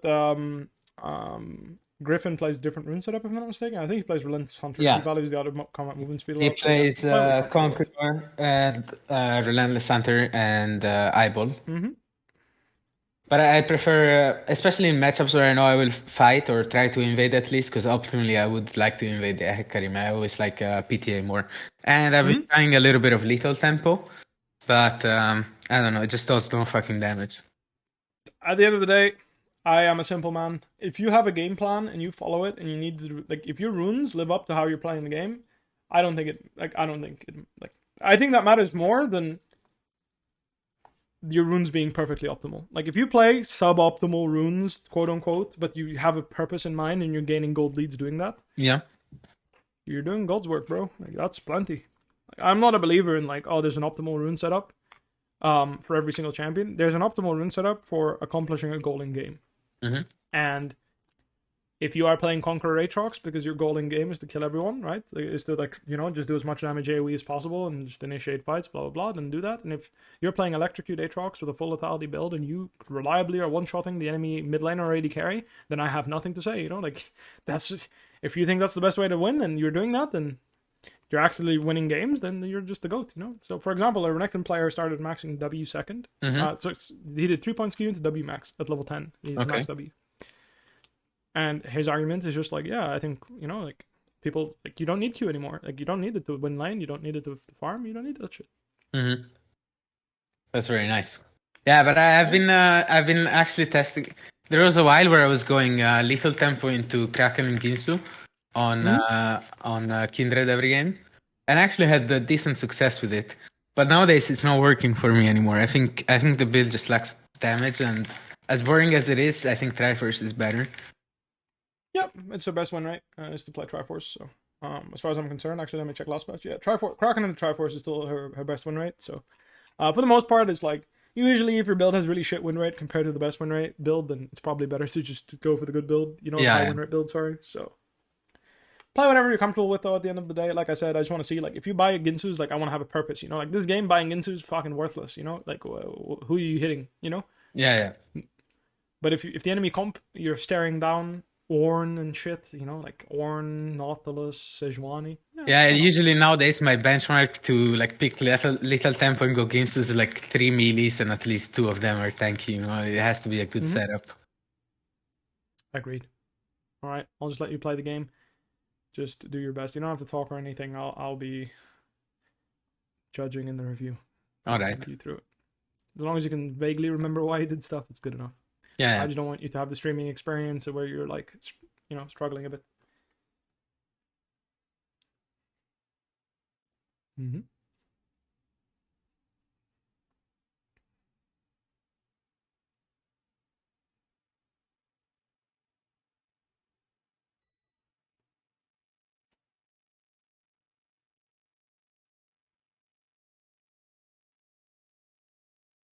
That sucks to be him, but I don't think that's supposed to happen, is it? Right. I think if he plays well, he can avoid that, yeah.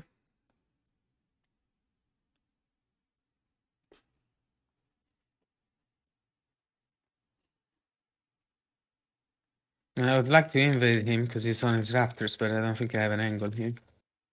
Mm-hmm.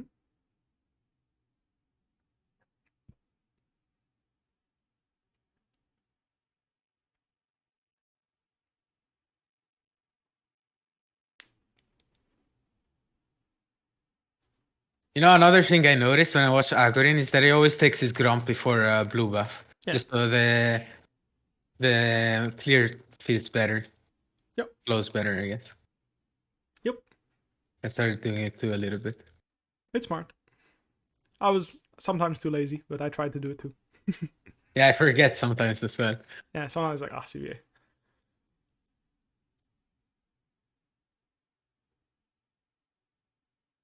Oh, come on. Mm-hmm.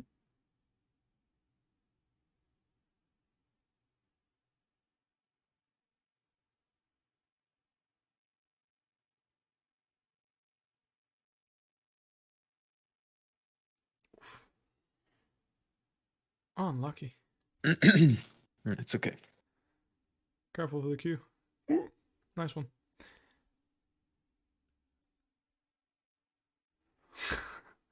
Holy shit, it's so spicy. Wait, why is Kaisen not looking for that? That's kind of cringe. I think she should have been looking for, like, following up on the hook. That's kind of silly she didn't. Yeah. All good though. It's okay. I'll be first to mark, I think. Mm-hmm. I don't know how these guys are getting away with this, honestly. Yeah, it's been unlucky. Can you press tab for me? Right? This habit needs to be grown in, right? Like, press Yeah. tab. What is Olaf's situation? What is Nar's situation? Even if you get first to this crab, do I beat Hecarim one-on-one? Yes or no? These are things you need to be asking right now. Yeah, yeah. Like, Look at this is Olaf going in fog for this or not? Like, how's the mid wave? Can I kite and wait for Silas to come? Do I steal the crab and run, or do I fight? Like, do I kite into him because I beat him, or do I lose? Like, these are questions you need to be asking. In this case, it seems like you knew very well, right? But if you didn't ask those questions, right? I mean, again, if it's just a habit, then that's fine. I want you to be very like, the way you play that, you knew for a fact you can hit the crab and still shit on him, right? Yeah. Beautiful. I love that. But acknowledging that can change based on Olaf moving earlier and stuff like if I was Olaf there, I would have pre-moved, right? So I would have moved and made sure my Hecarim gets that crab, and if you even touch foot in the river, I kill you. Yeah. Because I'm already shitting on Nar. I don't need a bigger lead on Nar to keep winning, right? But very good.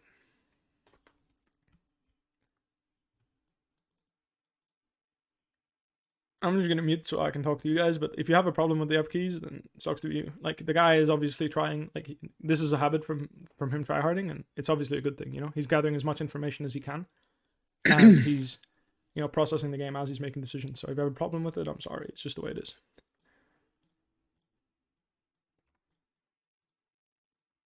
Okay. Mm-hmm.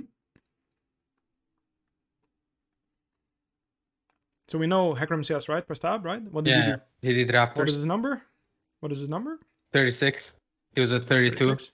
So he did Raptors. He did Raptors into Gank, right? Yeah. So he's going to do Raptors into what? Probably his top side, right? So either you can attack the dragon, you can attack the enemy golems, or you can attack the enemy bot lane here. Yeah. I'll check dragon because I think, yeah. Mm-hmm. Really nice sidestep. Oh, no. Not fucking close. Nice try. Good sidestep. Thank you. Kind of sucks to send her that much damage, actually. Kind of surprised. She kills you there. R did 300 there. Holy fuck. Oh, I was surprised. Sucks a bit. Not the end of the world, though.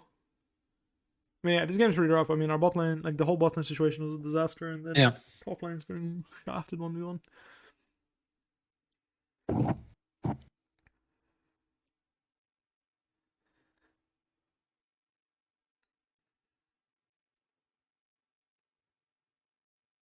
I don't think I can run top here because I think I can reset and it's probably a risk romp, and if you run stop, you just lose 2v2. I can try.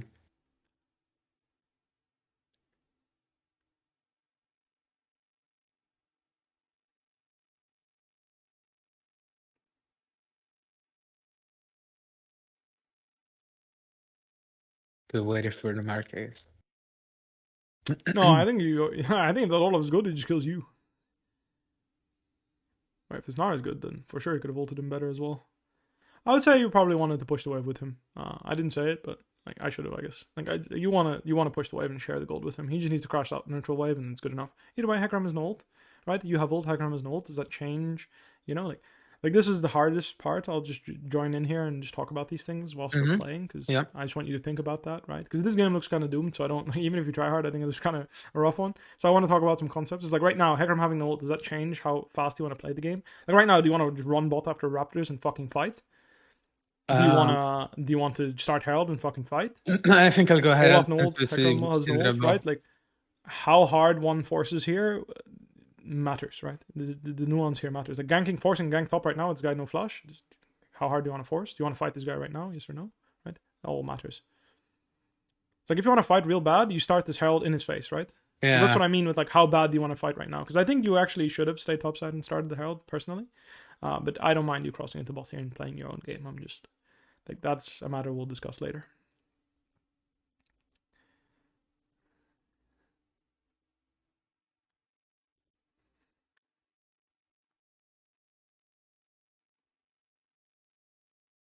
You Dude. needed to flash the Syndra stun, and then you could have killed her, Yeah. and then ulted on the spot, and then maybe you could take one more with you, but probably not. The fight looked kind of fucked.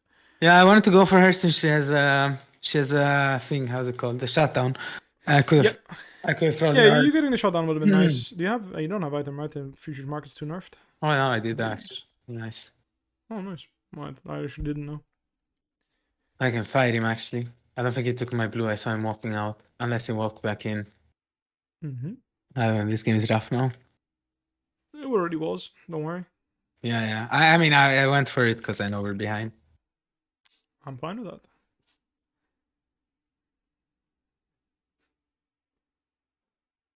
It did.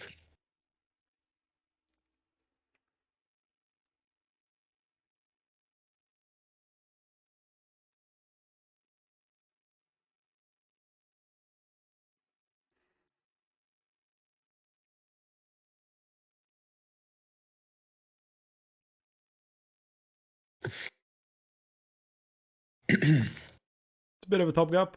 Bot situation was doomed, and then mid and bot got fucked from the jungle, like from the bottom side situation. I feel like the whole just disaster there, and then top is just getting railed. So it is a hard game. Yep.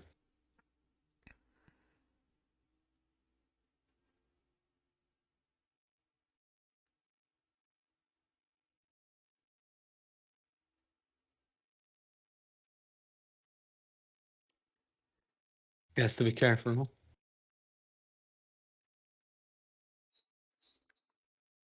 Yeah, that's nice.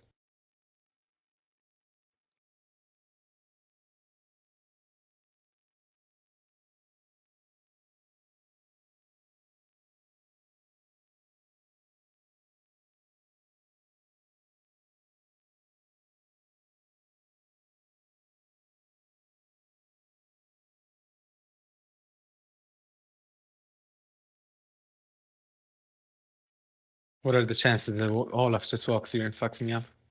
Okay, now He's stop. good, very high. If he's not good, not that high. Also, I think you can beat him if he has no flash. If he has flash, though, you're kind of hopeless. You'll have to burn ult and hope you outplay him. So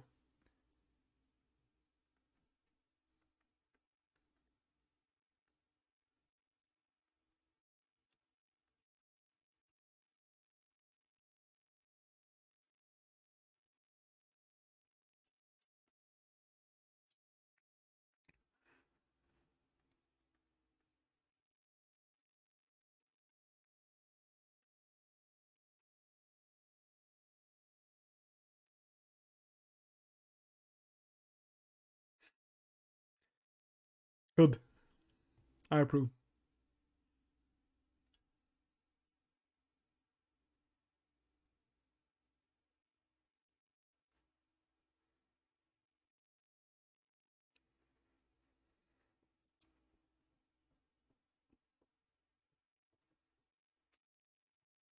I showed.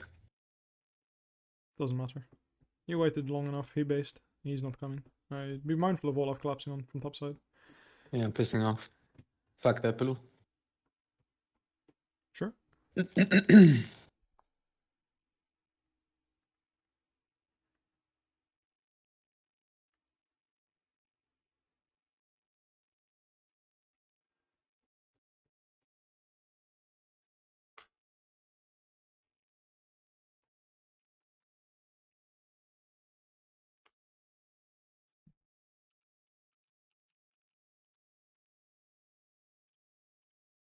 Oh, what the fuck they are? Oh my. I'm misclicking a little bit. Yeah, it happens, don't worry. You know, I have this fucking standing mic. Not standing mic, but like the big ones. And I genuinely cannot play when I use it. I see. I struggle a lot more. Yeah, I have one. I have one that like stands up on its own right. It's like it has like a little foot, you know, and it just stands on my desk, and like it's definitely a bit annoying when I always remove it when I'm not streaming. Yeah, same. Like I do not like having it there. Oh come on, man! So unlucky, yeah. I mean, yeah, like I said, this game is fucked either way. Don't worry about it. Yeah. We have a lot to review anyway. So don't worry. Again, a lot of this will be reviewing things and your decision making. So I'm sorry you want I'm down to play more. Obviously, at the end of the day, it depends on what you want to get out of the session. If you want me to judge your gameplay more or work more on your no, I prefer the theory because as I said, I think like playing on stream, my gameplay already goes down a little bit. Like it's more makes sense. It's more for long term, anyways. Like I don't care about these games. As long as I know I'm improving. This game was really good for me to get into your head and understand what's going on there. So I actually really appreciate it. Like, this game was really good. I know it looks like a shit game, but it was everything I needed it to be.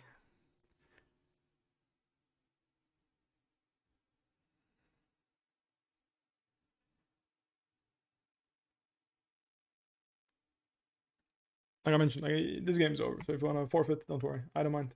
I got everything I needed to. We have plenty of material. Yeah. Excited for the 15-minute mark. I don't disagree with you. If Minar is getting demolished by BF Sword, Serrated Dirk Olaf, I'm down. I'm down to go on. You know, like you know what? Next. This one is not it, guys. Next. Fucking BF Sword, Serrated Dirk, cooldown shoes, Olaf. Olaf running down Nar without ghost, level 1. That's something new. Kalista triple killing under tower. This is some bangers. It was a rough game for sure. It was a banger of a game. All right, I'm gonna use third-person point of view because that's for me the best when I'm reviewing jungles. So I mean, in general, I actually like it a lot. I like third-person point of view a lot. I find that you can always get the most out of it. So let me go ahead and load up US here, and I'm gonna get cracking. It'll be my turn to talk a lot. What's your actual in-game name? If you could give me a link. Yeah, it's just Raynor. I can scroll up. Like just Raynor. Yeah. Based. Always based when you have the actual username. Yeah, it's nice. I need to patch 1 sec, 2 minutes, and then I can. That's why I have this account, by the way. This was my Smurf, and it's on EOS, and I have the OG. Oh, nice. It's me. I have the name, so I'm pretty happy about that. This is my old account. Actually, when people ask me what my most played champ is, like, yeah, it's Gangplank, Jace. It's definitely GP. It's my most played champ by miles. And then actually, Victor and Jace are really high as well. Like, they're some of my most played champs. Darius also. Sorry, I have a lot of champs that I played a shit ton of. People like Singed. I've played so much Singed.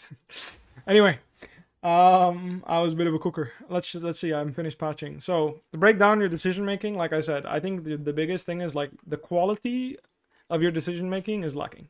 Mm-hmm. So when there is a pile of gold to be earned that is highly likely, you get baited by emotions rather than thingy like gold. And then, like I said, like I do not feel a sense of urgency. Like the sense of urgency in your gameplay starts based on situations that occur, not on you moving out of base. Does this make sense, what I just said? So when something happens, you feel a sense of urgency to participate. But I want you to have a sense of urgency before it happened, or have no sense of urgency at all. Does that make sense? Mm-hmm. Yeah, I see. You know what I mean? Yeah. It's like you panic when something bad is happening. Yeah. When you should know whether or not you're in panic mode or not. Again, related to StarCraft. It really helps if you're related to your main game. Like, you should know. It's like when the fight is losing, like when you're losing the micro fight, right? In StarCraft, it's too late to be panicking. It's already fucked. Yeah. You should have known that you need to be in a sense of urgency before the fight starts. Because the fight will be hard, the fight is unlikely to win. Does that make sense? Yeah, yeah. I know what you mean. Small thing, if you can do this as Kindred, if you can like ping your teammates to get any information level 1, that's big. Now in this game it's not easy, because topside he's way stronger, whatever, but actually getting info on Hecarim is good, because you say that he should be on Raptors, but you actually don't know. Yeah. He might as well start Raptors solo. Unless you assume that, like, unless you double check that this guy leashed, in which case props to you. Yeah, I pinged it. Top. Okay, very good. Very good, very good, very good. Then, props to you. Nice job. So, we're going to do our 3 camps, and you say that you want to invade him, he finds an angle to invade you. This shit is like, I mean, it was pretty unlucky. If you hit level 4, you could probably kill that Hecarim. It makes a difference in the whole fight. I don't know, like, in what world he can just walk in there? Like, it doesn't make any fucking sense. Actually, in many worlds, I actually think this invade from Hecarim is pretty reliable, because he's way faster than you. So, because his jungle clear is much faster than you, he can do this reliably. You know, they nerfed this fucking Kindred E missing health damage, and I'm still not used to it. Pissing me off. Okay, well, I'll tell you right now, the way you played, if this guy is any human, he just kills you. I don't know why the fuck he cares about this blue buff, but if that were me, I would just kill you. Yeah. you know, you queued melee range into me? Like, bro. What's this? Like, I get it if you're kiting over, like, you're hugging the wall here and you're queuing over the wall. That's one thing, right? Yeah. But this? Yeah, that was maybe ambitious. Brother, I don't know why the fuck this guy isn't slaying you right now. Like, he eat the blue. Why did he eat the blue? Like, I would let you have the blue and I'd slay you, you know? Like, dude, you're a free kill. The fuck? You're a literal free kill. I can just mow you down here. I mean, best case, you are flashing over this wall on 1 HP, and then, like, the whole bot side situation is fucked for you, you know? Because I have a massive slow push. I'm going to run through this quickly and why this decision making is better. Like, right now, if he doesn't care about blue and just chunks you and pushes you out, what happens on this bot wave? This wave, right here? 305 wave, what happens to your bot lane? They just get the wave gets pushed under the tower. And they can get dived. Yeah, and the Nexus. Yeah. Because this guy decided to chunk you and then play around bot side. So I'm just saying, this guy was really good at the game. He explodes bot lane. From this invade is good. What he's doing is good. Okay. I like it. I approve of it. Because he's faster than you. I see. That's why, honestly, doing blue and then doing Gromp makes it harder, right? So this is the downside of doing Gromp into blue. Yeah. Because the area of fighting is here. He gets the information standing here, right? Let me pause, sorry. He gets the information from here, right? Right now, if you're doing blue last, he gets the information standing here. How the fuck do you kill him if he's here? Yeah. Right? Hard, right? If he's here, there's better odds of collapsing on him and killing him with mid and support, right? That's why this is riskier. Now, again, it's unlucky. I'm not going to waste my energy. I just want you to see this line, right? This wave here that just crashed, if we spam ping our bot lane to fast push after we murder this guy, which again is really good because these guys are stuck, you know, these guys are moving to help jungle. This is why this is such a fucking good play from Hecarim, okay? Is because he is forcing you to play, like, he's forcing this bot lane to move, and if he can manage to chunk you low enough that you can't defend this dive bot anymore, because he'll just, like, one-shot you, right? You can't defend if you're 200 health, right? They'll just kill you instead. This is doomed for them because they have no summons. If they have summoners, different story. But if he made this judgment call based on the fact that summoners got blown and it's a fucking fiesta in the bot lane, then this play was really good. If this was just a play that he does every game because this is just a pattern that he follows because he watched a lot of Donal, then whatever, right? He got lucky. But I will say that if he calculated this is an insane play by him. This is a game winner, right? Literally game winner. This wave right now, this wave crashes. If you're too low to defend this dive, like I mentioned, their bot lane, like enemy bot is just doomed. These two can't play. Literally, they will just intweed.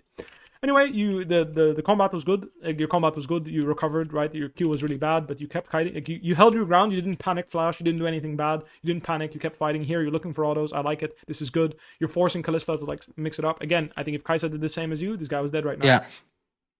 Different situation completely. Same thing here. Your position is good. You are spacing well. You know she's Q on cooldown. You're not in threat of being here. Good. Now here you're gonna fuck up big time. You're gonna Q into Kai'Sa. Never do this. The first thing you want to do is identify you're really close to 4. If you can start hitting creeps and hit 4, this will give you a chunk of HP. Next thing to do never stack with 2 low HP members. And honestly, Thresh Q taking the Q here is also really bad. That's not your fault. I'm just saying that like here, never stack, right? Because this Hecarim is going to E into both of you, and he's going to Q, and he's going to kill you both. Right now, you should know this is wave number, like this in this wave state, right? If you see that Soraka's level 3 and this guy's level 3, it stands to reason this guy's almost going to hit level 3, and you're also obviously yourself very close to leveling up. So please, start focusing the wave with your Kai'Sa, right? Q over here, Q here, and then start hitting the wave. If Hecarim E's into you, position yourself in a way that you get hit into the tower and not stack with Kai'Sa, because then Hecarim will be stuck, right? And then, like, he won't have any movement speed left, and right, he won't double kill you like this, right? It'll be harder, at least. Make sense? Yeah. Small thing. We end up getting dove here and completely fucked. It's just a disaster. I don't care about this. It is your next decision making that matters. Remember in game I told you this. You need to be hyper aware of what this Olaf is doing. Yeah. And you need to acknowledge that if he starts moving, we must give this. Yeah. Because if you get hit by Olaf Q right now here, you're dead. Fucking dead, yeah. Right? So, again, next thing, we know the same tempo as Hecarim because he's faster than us, but we died first, right? And he's faster because his champion presses E and has more movement speed. Also is incentivized to buy boots. You're not, because you have free boots, right? Yeah. So, he should be faster than us. So, we acknowledge that. Now, the next thing to acknowledge is, do I shit on him or not? Anyway, we'll be the same time because we died first, sorry. But he's faster on us out on the map. Yeah. If we would have been the same tempo. So again, can you do this? Can you ignore him and hit the crab whilst if you're fighting him? Do you still beat him if you do this? If the answer is no, do not be crabber. Yes? I don't know if you know the meme. No. C9 Blabber did this on stage. He fucking played Nidalee into Udyr. He fucking W I saw it. Smote the crab and then got absolutely railed by Udyr 1v1. Don't be crabber, okay? It's not worth it. Giving the 1 mark for a kill of Hecarim right now is not worth it. Why? Bye, your game is over. Yeah. Right, so don't be crabber. Instead, you were the GOAT. You fucking absolutely murdered him 1v1, and he's pissed. Yeah. Really nice play. So here, what do we need to acknowledge? First thing, what can he do? I could, well, I don't... What can you do? What can he do? I think I could go for his camps, but I don't know if I have time. Olaf is missing. He's not on vision. Incorrect. Yeah. He has prio. You cannot go for his camp. So we Olaf has prio. Invade is not possible. I'll write it down, but it's not possible. Yeah, not possible. What are your other options? So I can either reset. Not possible. Syndra and Olaf are stronger. They have prio. I could reset instant, or I could just go for my camps. Okay, B into what would that be? Noon Quiver, right? Yeah. Noon Quiver. Now, what is the advantage of buying Noon Quiver? I destroy camps faster. And I'm stronger than Hecarim. Yes. So, but B right here, killing him and insta-basing or doing, like, not even doing, insta-basing and buying Noon Quiver means that you can do one of two things, right? One is to walk to his Raptors and invade him here, or the other one is to walk to his Gromp and invade him there, depending on where you think he first started. Because if you think that right now he's going to Gromp and then pathing to Raptors, you would you're pathing down and you would go to Raptors, right? Mm-hmm. Because by the time you've based and started walking out, he will have done 2 camps. Yeah. Because he's fast as fuck, right? This is Hecarim's biggest advantage. He clears like a fucking beast. Yeah. Right? So by the time that you've killed him, and he's back with home guard, he has tier 2s, we know that, right? And he walks, he will have started Gromp, and then basically he'll have finished this. If he bases and runs bottom side, right? So he died, he respawns, runs to this, and you base and buy Noon Quiver, you will not make it for Raptors. You'll have taken them. Yeah. That's what I'm saying, right? So keep that in mind. Again, if you want to gamble here and say, fuck it, this game is going like a total disaster, I must take more risks, I will base here, and I will just gamble that he will go to the Gromp Wolves, and I will fight him here, I'll trap him in the bush and kill him here, you can do that. Mm-hmm. Right? That's what I meant. Sense of urgency must be... I must feel the sense of urgency when you're walking off the fountain. Okay. Right? Right now, you are showing me no sense of urgency. You just solo kill this guy, you're saying, you know what? The game is fine. Anyway, that was your options. It's recall and invade him, or farm my camps and then recall, right? If you recall and insta-play for an invade, you are feeling the pressure, right? You are doing what when you do this? Let's say instead of this, you recalled and you bought Noon Quiver, you walked here to his Raptors. You're also opening opportunities to attack bottom mid immediately. Because you know Hecarim will always be doing 2 camps. Yeah. So Hecarim has no incentive to leave his jungle at all, right? Except if he knows what you're doing and he expects you to recall and do this. But that, in my opinion, would be like... I would not expect. I would call my laners and put the responsibility on my laners that they should avoid Kindred's gank. Because if Kindred does this and gets nothing, Hecarim will win the game.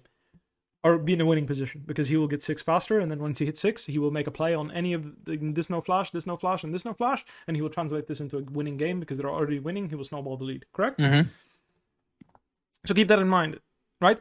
From Hecarim's perspective, I want you to acknowledge that you will never counter jungle here. Like, you will never stop Kindred's play after dying there. Never. It is not a winning line for you to do that. It's not your responsibility to match Kindred here anymore. You walked into her, you spotted her. It is on your laners now to not die to her because they know what she's doing. She has 2 options: path down or base and path down, basically. Mm-hmm. Because top, you have no way of ganking this Olaf if he is any human, because he should have warded for himself because he had prio and had a timer to ward, right? Yeah. Not to say that you won't, I'm just saying he shouldn't die. So keep that in mind. You walk into his Raptors, even if they're not up here, you are opening up an opportunity to attack mid, opening up an opportunity to attack the flashless bot lane. We know they have no flashes. This guy, we know he has flash, and maybe you don't want to gank it, but we also have Silas flash, and maybe we can set something up despite the fact that she has flashes. Keep that in mind, yeah? Again, that's what I mean with the urgency. It's like, if you feel urgency, even after killing Hecarim, you must base, buy Noonquiver, and be ready to make an action. Mm-hmm. Because you know, this Kallisto's 3-0, and we have a losing lane mid. He dies here, they're doing Drake. Right now, you want to contest this Drake, what must we do? We should get prio either mid or bot, but I don't know. Yep, you're going to have to walk here and then gank this guy and then walk the Drake. Do we have time to do that? Probably not. So we do not contest. Yeah. We take the L. It's a mistake. So we're just going to take the tempo. That's why you invading here is good or bad? Or so you walking in here, good or bad? It's bad. I just want to check, but yeah. Yeah. Just checking at this point is bad. They have prio here, and we did not gank the Syndra to get the prio and help our Silas move. This is always going to be bad for us. It's a nice try to survive. Unfortunately, I'm surprised you died here, honestly. 300 damage from the Syndra ult. I'm actually shocked that Amp Tome Doran's Ring one-shot you. The fuck? Did she do anything crazy? Like, did she manage her orbs, like, especially well? Let me check. I'm sorry. Yeah, no worries. I was surprised too. No, she didn't. What the fuck? She literally just did QE and then WR and just fucking 300 damage on your forehead. What the fuck? Yeah. That's crazy. I'm shocked. Anyway. Chilling. We do this. I guess it's because... actually, you have decent MR. Anyway, here, so here you were talking about... I remember this. You were talking about, I can't do anything here, blah, blah, blah. This is a good moment of, okay, so what are your options, right? What are your options except for defending this play? Well, I think ganking mid probably is my best option at this point. Or... You're going to kill this Syndra mid with no flash? Like, with flash up, right? Yeah. That's not a very good option, I feel. You know? You know what I mean? Here, it's like... Alright, I'm going to hit you with this, yeah? Yeah. So let's say Gnar just backs off in bases, and Olaf walks up to this tower and takes 2 plates, yeah? Takes this plate, he takes 1 plate, and then takes this, he finishes this wave, takes the next wave, and takes this plate, yeah? He proxies. Right? Yeah. Let's say that happens. Mm-hmm. Is whatever you're getting here worth more than what Gnar is losing? No. Even let's say you go mid, is that worth more than what Gnar is losing? Because Gnar will lose 1, 2, 3, 4, 5, 6, right? So he will lose, let's say 5 CS, right? Yeah. He'll lose 11 CS, of which is 1 as a cannon. So per our calculations, this is roughly 260 gold. Mm-hmm. Plus, Olaf will be gaining this, right? So Olaf is gaining all of this. He is gaining plus 250, plus 260, roughly. Mm-hmm. Plus, he's gaining 175 from a plate. So the gold differential will be a 775 gold differential between Olaf and Gnar. He will be 775 gold ahead. Is whatever you're going to force mid going to yield more results than this? Which is guaranteed to happen. This is guaranteed. This is because this guy can't outplay Olaf at this HP, right? So either he will die to him and donate an extra 300, or he will lose this no matter what. Mm-hmm. If you do not interact. Yep. Sorry, it's 675. My bad. My math is bad. Thank you, guy in chat. Right? So the point is whatever you're going to do here, is this going to yield more results than whatever Olaf is creating already? So you're saying I have to go there and fuck him up pretty much and take the risk that if Hecarim is there, you have to. Yeah. You have to just defend. Yeah. So you do not actually go there and gank him proactively to kill him, because I agree with you. If Hecarim shows up and kills you both, your game is over. But you can take the defensive path here and defend him from getting dove, or just camp here. You know, if you're here, I don't think you just disappear. You know, I don't think Olaf and Hecarim just delete you. You know, the way you're playing is fine, right? The gameplay here is fine. I'm saying that the reason, the issue I have with what you were doing is that you were so reluctant to come here because you don't recognize that whatever Olaf is getting, this plus 675 that he's getting guaranteed. This is assuming Gnar doesn't even die, which is very likely, by the way. People in solo queue will run it down. This plus 1k gold that Olaf is threatening to gain for basically free is always greater than whatever you can produce anywhere else. Mm-hmm. So you must come here and investigate the situation. Worst case, you can just take the wave, and then at least you guys are, you take this wave plus next wave, at least you're diminishing the amount of gold lost, right? The differential will not be 675 because your Gnar won't die. It will be smaller, it will be minus 250 because you're at least taking the farm, right? Mm-hmm. So he's still getting a big lead compared to Gnar, because Gnar is going down 500 gold because he's not getting shit, right? Roughly? Yeah. But you are gaining that gold. The team is gaining that gold. Now, this guy is playing like a complete fucking psycho, so you dumpster him. The only thing here, I actually think he kills you. I don't know why the fuck he doesn't go on you. I would fucking murder you here. I would Q you right now, and I would Q you, and I wouldn't flash yet, but your next Q, I'd flash on your head and just kill you. Yeah, I thought it would fuck me up as well, but then he goes in the ground. So you say that, but for some reason you play as if he can't. So you play it slower, you know? If you die here, your game's over anyway, right? So you should play it slower. You don't need to be desperate to kill him here. This Q... it's you know, this Q, I think you got yourself killed. If he's yeah, I think so too. I was very afraid that it would just run away. Next thing here, just take the wave together. Like, yeah, you're like, this guy is fucked. Everything he gets here is by virtue of you helping him. When you are giving your laner something, you will share in its bounty. You will give him the last hits, but share the XP, share the love. You know, share the love. He should share the love. Why? Because in a normal world, he will get nothing here. Not in normal. In a world where you didn't help him, he gets nothing. So share the love. Make sure he crashes this. Make sure he bases and gets his relief. Especially because you were scared of Hecarim coming topside, right? Mm-hmm. When you killed Olaf. Yeah. The threat of Hecarim coming top is not gone when Olaf dies. He can still be here. So you share the love here. I think it's a good habit. Share the love. And if you want to contest Herald, you can share the love. Base together here. Boom. Walk out topside. We contest the Herald and we play the game together. Right? Okay, yeah. If you do not want to do that, it's up to you. Now let's assess, right? So he dies here. Hecarim has no ult. Boom. Right now, when you press tab, I want to, I want you to, make, in your mind, are you pressure? Do you feel pressure? Do you feel the need to create something? Well, yeah, because we're getting fucked.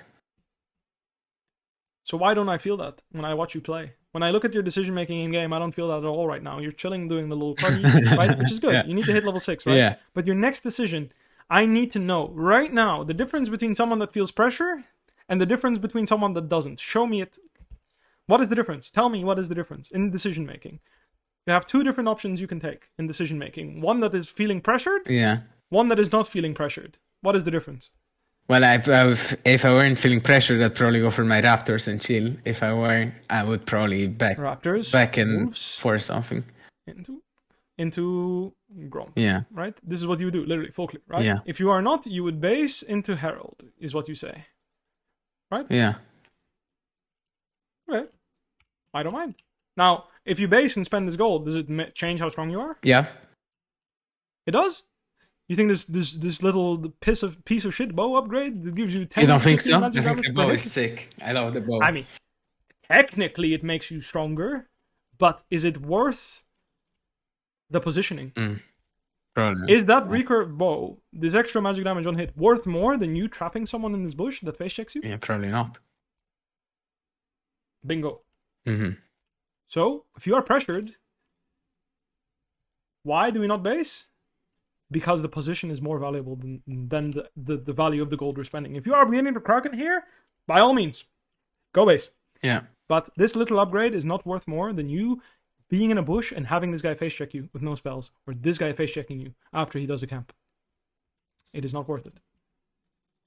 Make sense? Yeah. Option number 3 is also, you could also do this. Try to find him here. Probably not going to happen because he's too fast, I think, at this point. But yeah. Anyway. That's why. Now, that's why, right now you need to be thinking, when Hecarim has no ult, can I start Herald in his face, yes or no? Which spells can I use on the Herald and which can I not? Because the thing is, you can do Herald without using a single spell, agreed? Yeah. So, the question is not, when you're scared of someone contesting you, the question is not whether you need to use spells on the Herald or not. The question is, how many of them can I use and still beat him? Yeah. And if the answer is 0, then you literally just right-click this fucking Herald in the back of the pit here, and you don't use a single spell. Okay. And when he comes, you use all your spells and fist him. Yeah. Right? That is showing me that you're thinking about these things. That's what I mean. And here, when you do Raptors, sorry, I went back twice. When you do Raptors here, I do not feel a sense of urgency. When I should be feeling a sense of urgency, yeah? Yeah. Right now, you should be starting the shit out of this. You should be in position in this river, ready. Right? You should be pulling this Herald either up to Olaf and ganking him, or in the back of the pit and sneaking it, or towards mid and threatening to gank mid and telling your Silas to come here. Okay, right? Yeah. Next up, you know this guy has no flash. You just burned it in your face, yes? Yeah. He has no ulti so, either. Can you kill Hecarim right now if you go on him? If he goes on me, yes. If he doesn't, no. Because he has no ult. Okay. So here I'm trying. We can kill Olaf. We can't kill this guy unless he ints. So you can keep running, and if he comes to int, then you kill him, right? Yeah. But here, you start turning on him before he's in. I was a little bit afraid. The window closed here too. Here, I was a little bit afraid that if I go straight top, then he turns around and then they collapse on me and we get fucked. Okay. So again, do you think that the situation that you will play here 2v2 in the Kindred ult, right, somewhere here in this area, in this fight, is that necessary to win this game? Do you need to take that risk? Yes or no? I mean, taking head up. Do you think that you can win by just pushing this guy out and doing nothing? No. So? Yeah, that's true. Yeah. One must take this risk. Yeah. That is the logical conclusion. One must do it because we will not win this game if we do not take this risk. It is the correct play because if you do nothing, you will lose. Yeah, that makes sense. It is not the correct play. The odds are low, I agree. The odds are in their favor. I think they're actually not bad. They're not that bad. If Nar can kite well and actually hit Mega, I think you guys win. You're asking too much of him, man.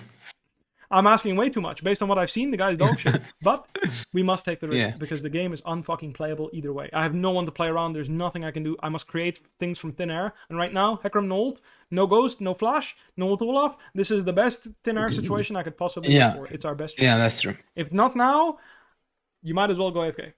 Right? Because if you can manage to get 1 or 2 kills here and then get Herald, suddenly maybe you buying Kraken Slayer, you might be able to carry the next fight. Yeah. And then it will snowball into potential good plays. Make sense? Yeah, that's true. This risk must be taken. You, again, do you beat him if he comes into you? Hecarim, now I beat him. Yeah. Because he has no ult. Right? Yeah. So the question is do you beat him? Do you need W to beat him? Do you need Q to beat him? Do you need E to beat him? What do you need? Save that spell. But you are starting this fucking Herald or you are ganking this guy no matter what. Yeah. Because you must. Because anything you do bottom side here useless. Is less winning. Yeah. It's not useless. It's less winning than this. So if you think this is not a good play, it's going to only get worse here. Because the reason why it's worse here is because these motherfuckers have their cooldowns, right? Yeah. I mean, this guy's not 6 yet, but these fuckers have their ults. So your chances of carrying a fight against champs that have no ults greater than champs with ults, right? Yeah. So if you cross here into bot and take a fight bot against champs that have ults, that's just worse odds than fighting champs that don't have ults. Yeah. Now, granted, there's nuance there, right? Some champs' ults are fucking worthless. Some champs are broken, right, with ults. So keep that in mind. But the point is that here you cross into bot and make this play when in reality, right, look at the shutdown. This guy's worth 600 gold. Yeah. If you started Herald here and let this guy push and cross, right, and you start Herald and spam ping your team, just run. Let's even be generous and say that Olaf isn't a fucking okay, I'm not gonna say the R word. He isn't a total idiot and runs it down here because this guy's still dead. By the way, this guy wants to die. He's begging you to just walk top. Yeah. I'm just saying he's literally, please, Kindred, take me, right? So let's ignore the fact that you get the 300 gold bounty bonus here on the Herald play. Let's say you only get Herald. How much gold is that? Herald is we said 300. 650, 300 plus 2 plates, right? So I say 650 across multiple people. For you yourself, it'll be 175 usually because you'll share the plates. So it's 300 plus 175, yeah? So this is 475 gold. Yeah. Guaranteed. Because again, if Hecarim comes to fight you, you shit on him. Mm-hmm. And if Olaf moves, like if Olaf and Hecarim both move, right? Then we agreed we're taking the fight 1v2. Like we're taking the fight with Nar moving because that's the best we can do. Yeah. Right? Because we need to take that risk. It's better than anything else. So again, once we've agreed that we are fighting to the death here. This is our last stand, you know? Our last stand, we agree. This is 475. Now that we've watched the situation play out, Hecarim crosses in the bot. He says, fuck the Herald. I'm just going to take our bot camps for it. You get 475 gold here. Let's say you cross in the bot, you kill Callista. How much gold do you get? 600. Yeah. She's worth 300 plus 300, right? So you're telling me that this risk of crossing into bot here and killing her for this 125 more gold is worth it over just taking this? Mm-hmm. I see, yeah. Makes sense. Never. This risk is not worth it. There's no way. You cannot argue it against me. You are losing your cooldowns too for doing it, by the way. You will have to burn your flash minimum, if not your ult, to get this kill. And that's assuming this guy is doing fucking Grump. Like, why is he doing it? Hello? Yeah. Why is he even doing it? He could just walk away, you know? And that's assuming you can kill him, right? So the point of the whole discussion is we identify multiple different things in a bad game state. We identify when is my best timing to fight, right? Because just like when you are strong, there will be a biggest win, like the strongest point, right? That you will be. When you are losing, there will be the best possible time to fight. Yeah. It will be when you are level 6 to 6. It will be when you are, you know, mythic to him being mythic plus tier 2 shoes, right? Mm-hmm. When he has a 1k gold lead, he has tier 2 shoes plus mythic. When to finish mythic, that might be your best time, right? So one needs to acknowledge the best possible time. Right here, this fight was your best possible time because why is this the best time? To start the Herald and fist fight to the death? Because they have cooldowns. Exactly. Their ults are off. That's why it's my best time. It's just my best chance. Yeah. Because they have no ult and I have my ult. Yeah. So it's my best timing to fight right now. Even though I have no other real advantage, this is all I can leverage. And you must leverage it because you have nothing else. Does that make sense? Yeah, it makes and like I said, if you are desperate, you need to be looking proactively for this. You need to be looking at every lane, and as soon as you see an ult discrepancy, like they don't have ult, I have ult, snap. Yeah. Instantly. I'm pathing to that. Like I'm actively making something happen in that lane. Like same thing here. Like let's say Kalista burns ult and gets nothing, right? Mm-hmm. You should proactively do something here. Right here, this early game. You feel like the game is slipping out of your hands when they all have no flashes from this situation. Your pathing should not be top crab into this, into this. It should be top crab, kill this guy, we killed him, base, boom. We're playing fucking bottom side, walking into this guy's raptor camp. If they're up, yoink the raptors into potential go behind them bot gang. That's what I'm saying. If you feel that the game is hard, that is what I need to see from you, right? Like right here. If you think that the game is slipping out of your hand and they have no flash, right? Again, do they scale better than us, yes or no? What did you say, sorry? Do they scale better than us, yes or no? Yeah, it looks like it. Don't they? Right? I would say I don't know how scaling Kalista here scales. greater than for Syndra, right? Greater than for Syndra. Yeah. Kalista's scaling is entirely dependent on whether or not she can join, like stay in the fight or not. Yeah. I would say you scale better than Hecarim. Yeah. It has I would Shojin say though. Olaf, this is equal, right? Mm-hmm. Okay, well, you want to say you're equal? It makes it easier for me, right? To prove my point. Yeah. Equal. This guy with fucking Shojin. And greater than Soraka, and then let's say Kai'Sa's better, right? Now here is the kicker in League, right? Here's the big ass. Here's the pain in the ass about League, right? Whether or not you scale better or not depends on the circumstances of the other champions in your team sometimes, right? Okay. Right? So Kalista this game scales really well. Do you know why? Why? You're all short range as fuck. Okay. So if she builds a build, if she has a gold lead, she scales really well. Mm-hmm. Because if this team comp has a gold lead, you guys have only one way to play the fights, which is run into them. Yeah. You have to run into the Syndra to kill her. So her job this game is to keep Syndra alive and basically give you guys hell for diving into her. Because they have a champion that outranges all of you. Yeah. So naturally, her scaling is actually decent this game, even in an equal game, because she's not the person that will go first. She's just chilling. Make sense? Yeah. So that's why her scaling is good. Now your scaling is not that good. Why? Because you have to run into this fucking Syndra. Yeah. It's really hard for you to run into Syndra Soraka and not just get stunned into fucking silence and blown up, right? It's hard for you. So how can we not have that happen? If Silas is strong enough to steal Hecarim ult and dive into 4 people and make something happen, suddenly we scale better. You see? This is the difficulty of the game, right? Recognizing this in game. If my Silas is fed as fuck this game and he can just steal a fucking Hecarim ult and then go nuts on Syndra, you probably win this game. But if he's in a normal game state and he's the guy that ults in, gets Syndra stunned into a silence, he probably dies before you can help him, right? Yeah. Unless you're a fucking psycho and then you flash in. You know, you flash ult the Silas that Hecarim ulted in, and then you get stacked by 15,000 spears, and you probably lose. Yeah. That's why, because the nature of the interaction is Syndra hits you, you guys hit her back, and then Kalista will kill everyone. This is why Kalista scales well this game. In some games, let's switch mid laners. They have to go on the Syndra first, yes? They have Hecarim ult to go on the Syndra, and they have Kalista ult. But Kalista ult is fucking Soraka, so it's worthless. So suddenly you guys are outscaling them. Because when they go on Syndra, your ult will give them hell. Yeah. Because it will be really hard for these champs to dive into your comp and for Kalista to make it into the Kalista ult. Make sense? Yeah. Because she has to walk into you guys and follow up on Hecarim that went nuts, right? So she has to walk all the way. She has to enter the fight. Anyway, the nuance aside, I just want to say that right now you should really be you should be extremely aware of the fact that you need the shutdown to win this game. Yeah. Right?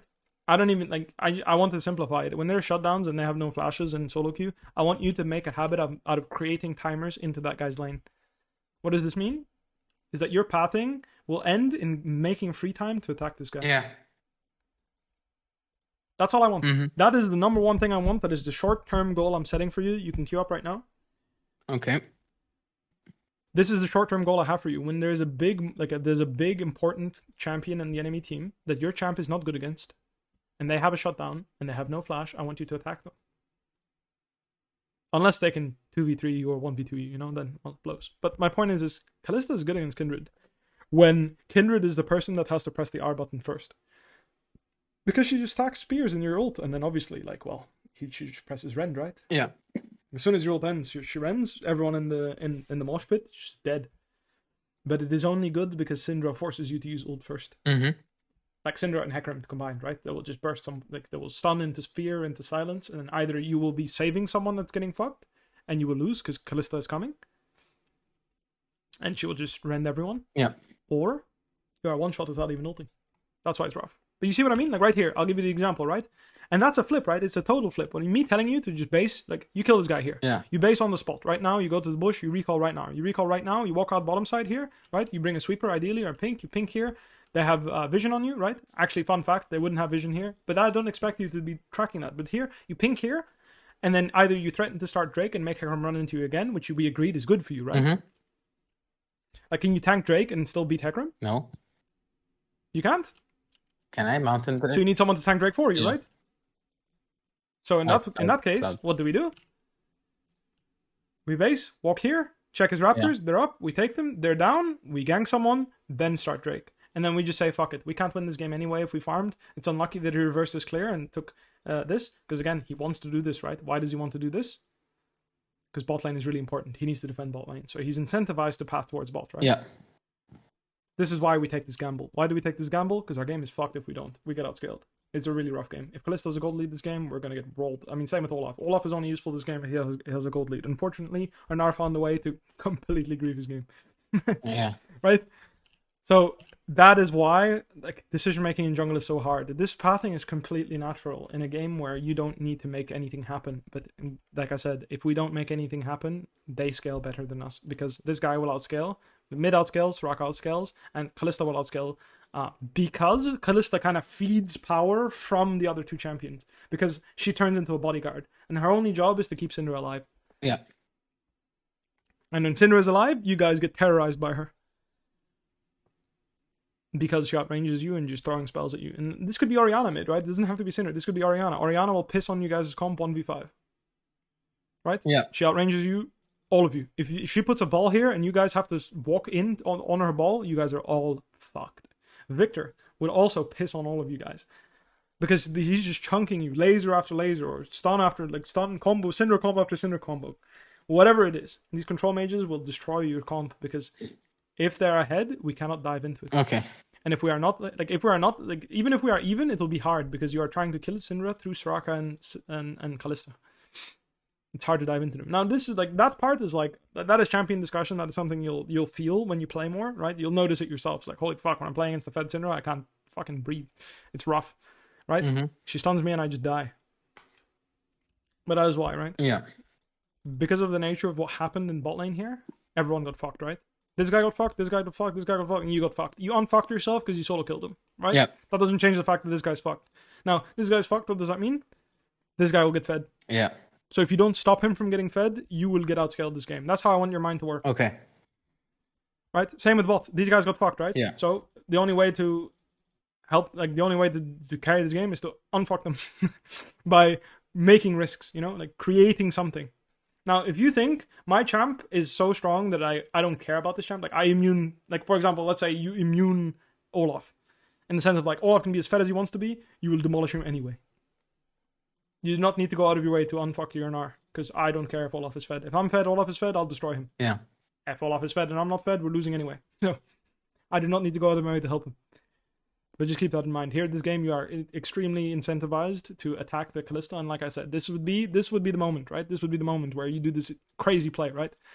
Technically, I think if you want to be a little bit safer, you can do Raptors into recall and then move here. Yeah. A little safer.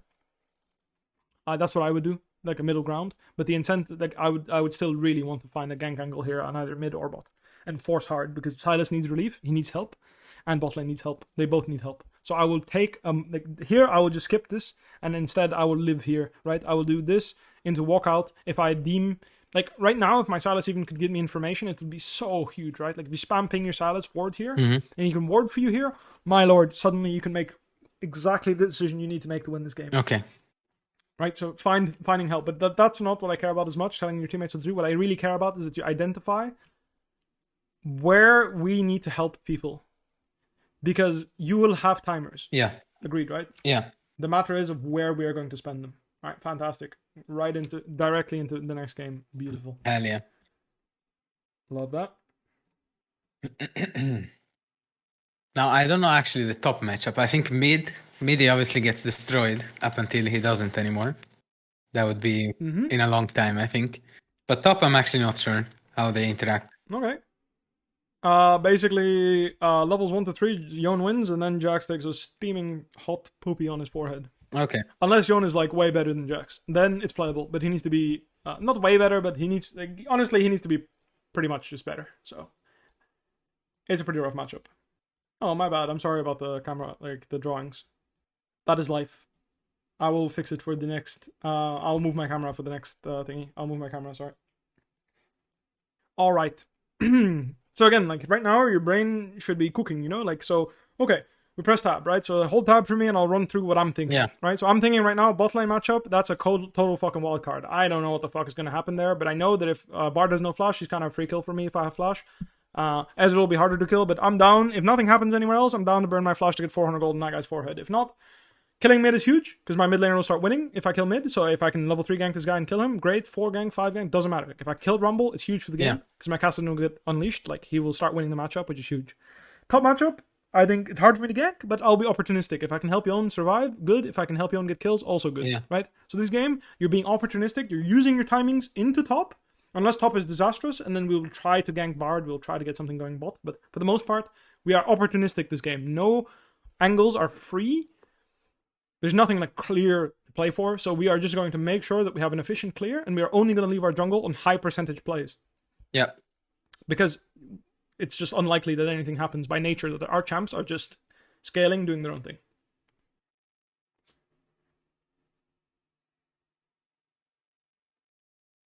They warded your Raptors, so keep that in mind. Yeah. I have a sweeper soon.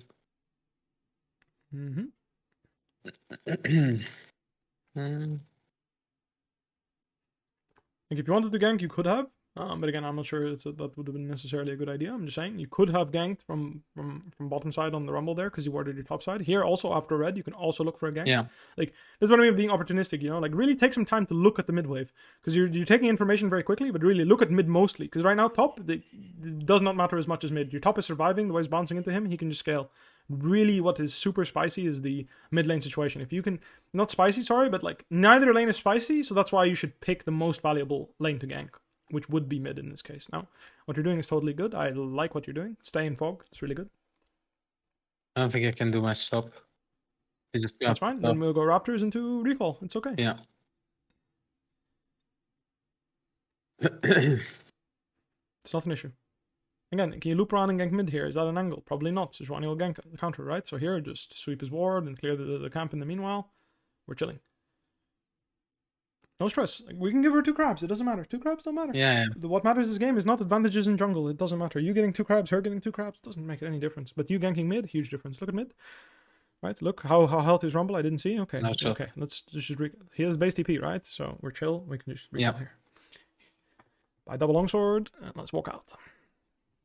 What's your thoughts on same idea here, right? So he has no ignite Rumble. What, sorry? What's your thoughts on pinks?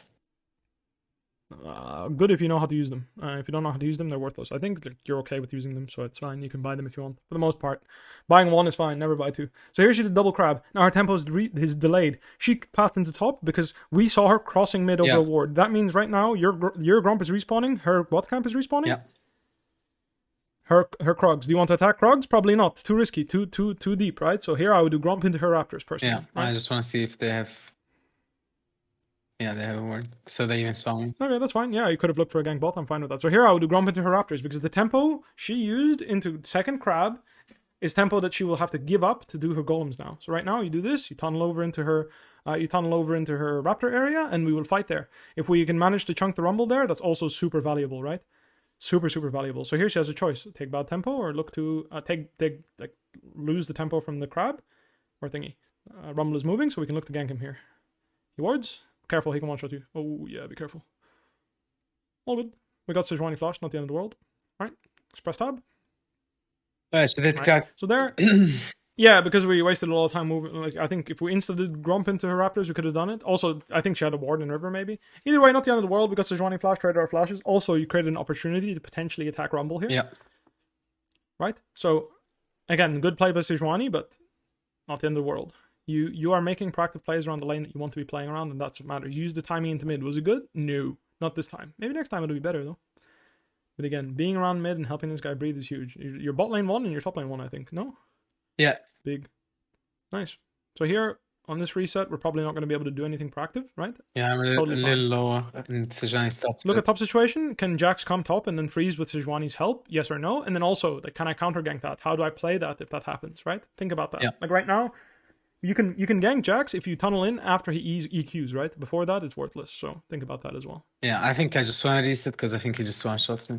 But yeah, the okay, wave, then let's go crab. So yeah, you get one shot if you go first, but if you go second, you one shot them. So keep that in mind. So here, Yon finds actually a good angle. Let's participate in this play. I like that. Hover for the play. Rumble no flash. This looks dead, right? It plays over. We just back up. Oh, okay, maybe not. I think this is over though, personally. Okay, this guy's forcing. So if he's forcing, we follow up, right? So we jump in here, hit the first guy. Are you gonna create anything here? Probably not. So we just back off, play it slow. Nicely done. And here, we're just playing to run, right? We're not doing anything here. We chunked. We did our job. We just backping our team. If they die here, it's their problem. We're not coming, obviously. So we're just going to finish our camp and recall here. That is the best we can do. Does this dot mean that a ward died? Yes. Yeah, okay. The red dot means that the ward had died in that position. So here I'd sell my pink and go pickaxe personally, but if you want to go thingy plus ruby, you can. I like it. I just find, like I said, this game, if I have ruby crystal, I will go, like, even if I have ruby crystal, if I go first, I'm fucked. I'll get one shot by their champs. Yeah. And if I go second, I one shot them anyway. Like, I need to one shot them, right? So that's the idea. Is that this game, you will use your laners as bait unless they're inting, right? Like, Rumble's inting, you can one shot them. If they're starting Drake here, look at the situation. Actively look. Absorb information of what's happening. Absorb information. What spells are being used? What are they doing? How are they doing it? Right now, is this Drake contestable? Doesn't look that good. You can't take info without potentially dying, so we're going to do blue here, and we're going to be ready to kite it into the Drake if it looks good, right? Does this Drake look good? I don't think so. The Drake is gone. Let's just get level 6 here, and then now we will leverage our base advantage by pressing somewhere. Make sense? So we need 6. I mean, ideally, we get 6 on Grump, but it's fine. You can already look here if you want. I'd play to get 6 here, so maybe you can invade on chickens here, maybe? Yeah, I was looking for chickens. They should be up now. Careful, Rumble is moving, right? We're not 6. He can one-shot us. We just back off here. Let's go Wolves. It's not, nothing is possible. Rumble is defending. It's too hard. So let's just go farm. We hit level 6, and then we can leverage our level 6 here. When we have level 6 now here, maybe we can do something. I don't know, he's pinging you. I don't know. Is he freezing? Like, what is Jax freezing? Yeah, he is, so he needs help. So let's do Wolves straight into the top, right? So we're just going to do Wolves into the top. There's nothing else we can really do. Sejuani's basing, that is life. Sejuani's basing? Yeah, most likely. So we're just going to do Wolves into top. Like, again, ideally, we keep farming and hit level 7, and we'll be 7-6 for Sejuani. / gank mid. I mean, it sucks that this happened top, and unironically, I don't know what you guys can do about it, because 2v2 is too weak, but mid gank looks really good. Yeah, I'm gonna hop on mid. Mid gank is really good. I think, again, sometimes your champs are just ass against the enemy champ, right? And you'd have a hard time making a play. That happens. Let's walk top here. Let's get opportunistic, right? So here, let's just lane gank top, and then let's sit in the lane. So don't go that way. Yeah, sit in the lane, and then you just sit behind, and when Jax EQs, uses both spells, you tunnel underneath his ass, and you give him hell. Oh, dude. Yeah, he needed the input buffer result. Oh, this can work still, maybe. It's pretty rough, though. Okay, no, this is good. Nice block. Oh, fuck, we didn't block it. That's okay. Just give this guy as much damage as you can, this is Sejuani. Save your E for Jax and just E Jax. Beautiful. See what I mean? Opportunistic, right? So this is what I mean. It's like there, it's like the Jax is freezing. When he uses E, you can tunnel, and we want a 2v2. That's fine. So here, you can do this, but be ready to tunnel away over walls. Yeah, here, over the wall. Beautiful. All right, let's go red. It's fine. It's used. Wait, actually, no, we need help. Yeah. We do. We killed this guy. If Fiona has Q3, we one-shot him in a flush on him. Smite. Okay, solid stuff. Sucks a bit that he died, but we take it. Nice. How much gold do we need per item? Fuck. 88. One camp. Yeah. See, this is why we check. Very good, very good, very good. Sorry for the backseating a No, bit. good. It's I'm good. I just, like. I'm just trying to help you get the idea of the speed of the decision making, Yeah. right? So here, right now, the information you will get off mid, right? Right now, I want you to track on bottom side which waves can I play on top side which waves can I play on. Okay. And as you're looking, look at your teammates' decisions, right? So right now, bot lane. Am I gonna make it for the next wave? No. Right now, this wave, am I gonna make it? No. So my first play can be on 1035. Is there any good play on the 1035 wave? What is the best play, right? I think best play probably is to get either a gank top or mid and then look for Herald, especially since Shaco died. So red into top or mid. I like that a lot. I'm gonna call so Shaco you're going here. to make yourself available. Yeah. I'm gonna call Shaco here because she has static and the wave was pushing, so she was fine either way. Sure. Cassidy got pushed out, so Cassidy is not participating on the 1035 wave. Maybe. I like it. Yeah, you're looking. It's good. 1035 wave mid. They have mid power, right? Because Cassidy got pushed out and chunked. So we cannot make a play mid anymore. I mean, either we make a play with. I mean, if you feel strong enough to make a play without Cassidy, then I guess you could force mid. But realistically speaking, mid is dead play here. Yeah, I did not expect guard here. That's okay. But I think we call this off, no? Well, you're down Cassidy, so you tell me. We call this off. Okay. So, which wave is the next play we can make, and where can we make it? Well, I'm thinking mid probably, because Cassidy is off of reset. Okay. So this wave, we are 3v3 mid. That's what you want to do. It makes sense to me. Again, you're going to have to play it well, you know, like at the end of the day. Like these situations when you're 3v3 mid equal numbers, you still have to play it just well, right? So here we're invading in the bottom side, right? Yeah. Does it stand to reason that the golems would be up? I think so. Do you want to attack the golems and fight there? Do you want to just chill? Do you want to look for Bard here? The golems are not up. That's fine. That's fine. Can we dive this guy on the next wave? I think we just might, I think. Alright, I like it. Well, then he is fucked. Just sit underneath the tower and collect your gold.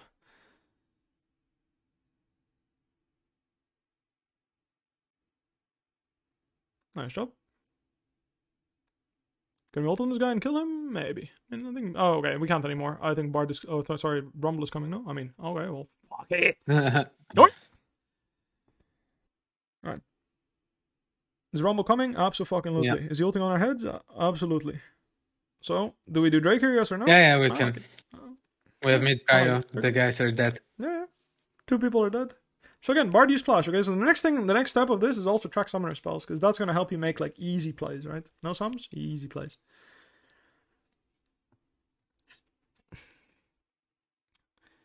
So here, do you feel stress? Do you feel like you need to play the game fast, yes or no? No. Alright, then collect your bounty, you know. Alright, time to farm. Peace. You think I do? No, I don't. I'm just again. I think it is fair for you to take tempo here and play in the top side quickly. I think it's also fair for you to farm this wave out and take it slow. Well, that was awkward. Yeah. I did not expect that, but again, it doesn't matter. It doesn't change. Again, Shaco dying does not change the urgency of the game. Like Yone dying might, Cassidy dying might, but your support dying right now doesn't change the urgency of the game. So they used our bot. Ideally, I just cover here because I don't think we win. But she looks fine. Yeah, if you go first, you don't win. Yeah. That still hasn't changed. Be mindful of her getting portaled on still. So ideally there, I would want you to hover until the wave is gone, and then you can back up. That makes sense? Like once she's killed the wave. Yeah. Or like it's pretty I thought she would one-shot since she has static. But I guess that's not the case. Yeah. I mean, yeah. Like I said, I want you to just look at the actual wave and then make that decision. That's nice. Like I griefed mid. Oh, he W'd. Okay. Can we collect mid here? I think you can, right? You can participate here, right? Shaco's making a play. I would like you to make a play. I know, but I want you to participate in that for the most part. Like that's a really good habit to participate there. All right, nice. Let's move out. So here, Jax just got a kill. Let's press. Let's open chat here. I want you to open the chat list. Every time you're out of base, press tab, open the chat list, scroll up. Let's see. Did anyone ping us anything useful? You know, the summoners are down. Yes or no? Let's see. No, you didn't ping anything. No one ping sums. Useless fucking team. Honestly, what the fuck. That's what you get when you play low master. I mean, what the fuck? Like, I can't believe it. Like, guys on streams, like, when you're watching, please ping the sums, yeah? So he sees you because you... Oh, what the fuck? You went there anyway? Yeah, this is good. Okay, that's a little bit... Okay, this is not good. Get the fuck out! No! Run. This guy just fucking killed me. That was awkward. Yeah, it's okay. It's not the end of the world. Well, it's not okay because you have a big ass shutdown, but it's okay because it's it is what it is. So there, we underestimated actually. We underestimated the move timer from Bard. It's my bad. I didn't consider Sejuani and Bard could both be top, but it makes sense. They just made a play bot. They killed Kai'Sa. Yeah. They're gonna base and move in the top side, defend their top side, right? When you make a gank bot and enemy jungler has good tempo on you, it makes sense to call your support to come and help defend the thingy. So we messed up there because we didn't consider that Kassadin was not available for a play. And if he was available and he didn't move, then we didn't consider that we didn't call him. And like maybe it was not clear for him that we were making a proactive play there and needed to involve him. So it's okay. I think it's fine. Mm-hmm. Again, do you want to make your own play bot here by doing Raptors into bot? Or do you... I mean, I would do Raptors because I'm here anyway, but you don't need to, I agree. Like, do you want to make your own play here, or do you want to fight the people that are fighting? I want to fuck up the Ezreal, because I think I can mess them up. Sure. Like, look at Rumble, right? Like, this guy's overextended, no tower mid, right? Yeah. I think you can just kill him as well with Kassadin dogging him down in the lane. Right now it's too... Like, I think maybe... Okay, yeah. And this looks good. Nice, very nice. He's just dead. Beautiful. Well played. Right? Do we extend this play? Do we take another turn here? I can just take this camp, I think.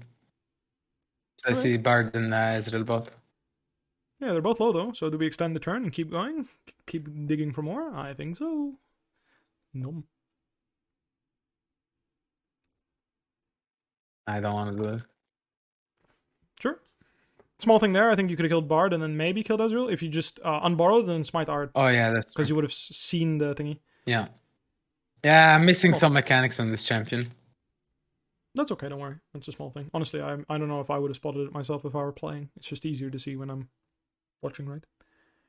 Again here, right, what is our next play, right? What are we thinking about? What is the urgency of that play? Do we need to, do we want to get into topside here and play with all of our homies? I think killing Rumble... Or do we delay the play? I think killing Rumble into Drake would be probably best here, since Kassadin is actually stronger.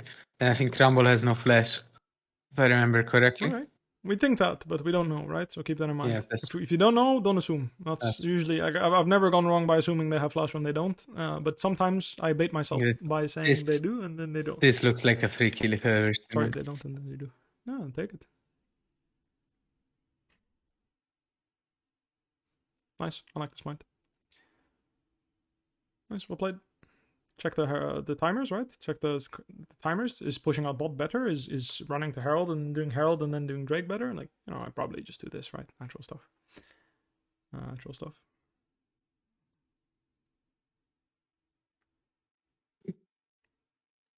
So here, your whole team is making a play topside. Yeah. What should you be doing? Take the Drake. Okay. And if you're going to take the Drake, what should you be letting your team know? That's not good. To be careful, stop. Basically, you have two options. Connect, make the same play they do, or let them know I'm not coming. So right now, ping your team. Let them know I'm not coming. You guys are outnumbered. Good chance you will all die. Yeah, Jax is bot though, so I can't really take the Drake. So you could take the Herald and join your team. Like, that's a way to connect with your team, right? It's play on the same side, isn't it? Yeah. In this case, they're basing, right? Which way are they available? Is it this one? The one that's out of base? No. Next one. So we do a camp. Yeah. So we do blue. After blue, Kai'Sa will be available. Then we make our play. Because right now we're waiting for Shaco and Kai'Sa to be available. That's why we need to do one camp.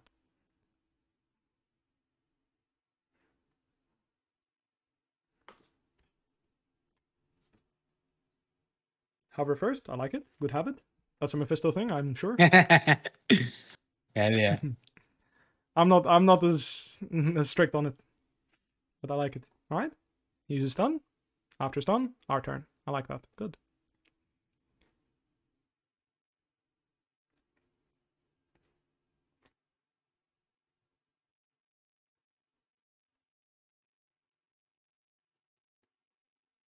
I'm thinking of going in, but I can't really. Now I can. There you go. Beautiful. I love the patience. I think I 100% agree with that as well. Like, you couldn't go until they went. And then they went and you aced them. Really well done. So here, can we do Herald before it despawns? Probably not. Do we, like here, I think you do Drake. You can do like 1 or 2 camps, or you can insta-base. It's up to you. I think you have all the time in the world. If you want to go Shojin. I think it's a cleaver game personally, but I'm You not think so? Shojin. Do you see the win rate of Shojin? You probably didn't, but it's actually crazy. On Rek'Sai? No, I haven't actually seen it. Honestly, I don't know. I have a hard time. Like, it sounds pretty good. I don't know, like, the reason why I like Cleaver this game is because it just makes sure that you shit on Sejuani and that you can, like, I find that Rumble should go Zhonya's this game, so I find that the extra juice will be nice to fuck them up, but maybe you don't need it at all, you know, so just do your thing. I'll play Sorcerer since I'm adjusted to it at this point. This shit is blasted, man. Don't worry, yeah. Yeah, go for it, yeah. Go for it. Take it easy. Again, here, the speed at which you make the play should be aligned with your laners. Right now, you are just following your laners. They want to play, go play. Disruptor camp, illegal if they're playing the game. You know what I mean? That's how it should feel. You should be connected with your team. Like right here, just like I want you to grab the red and then move. You know, because your team is gaming, so you must game. Your team is gaming, you game. Your team is not gaming, you don't game. Like, you're gaming right now. You know, like there's a TP there. What the fuck? You're ignoring the TP. Like, what the fuck? Okay. We're gaming. We're gaming.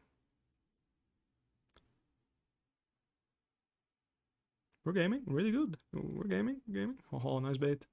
Nice, I like that. Nice bait. You're baiting well. And look at that. Beautiful. Baron or Baron? And AFF. Very nice. Beautiful. Lovely stuff. So I was talking a lot more, because again, I don't. This will be the last review here, because I also wanted to go through some of the concepts that I want you to be thinking about, and we'll be reviewing them now in this game. But you see the difference between urgency and no urgency, and then opportunistic and not being opportunistic. Yeah. So the idea is Yone Jax, super spicy matchup, and the wave is being frozen. Yes. Yeah. So why was it good to hover for that play? Because if you take, let's say you took 2 cams, I'll go over it in the specific scenario, but let's say you take 2 cams, does that change the flow of the game? Wait, are you showing me a specific scenario? No, I'm not showing you anything. I'm talking from memory. If you don't remember, then I'll just scream it. Sorry. Yeah, I don't remember actually. No. I always review through memory. So for me, like I remember the most important situations in the game very quickly. But I'll show you. Yeah, I have that with StarCraft, not quite with League yet. Makes sense. So here is the flow of the game changing if you do this into top. Oh, it can change. Yeah. Oh, go ahead. Yeah. Does the flow of the game change if you just do 2 cams and then react to a top gank? Yeah. You think? I don't think You don't think so? Well, I think this guy, right now, if you do these 2 cams, you'll be late. This guy will start contesting this wave before you arrive. Right? Yeah. So does the flow of the game change if you hit level 7 here? Does that change anything for the 2v2 top? Is that something you need to wait for? I mean, I guess I'm a little bit stronger with level 7. Yeah, but you're a little bit stronger, but does it make the difference? No. Does the position make a difference? Yeah. That's why I wanted you to lane gank here. Yeah. Because you being here and then being able to threaten going lane and coming from lane and tunneling from lane is a huge difference. Because Yone will be able to change the way he plays. He will be able to hug the top side of the wall like this, right? He'll be able to hug this area, and if he queues in ever, he will just get fucked by you. Right? Yeah. You being here, right, threatening to be here, and being first on the gank means that Yone can trade with Jax, and if Jax uses Q, he gets fucked. Yeah.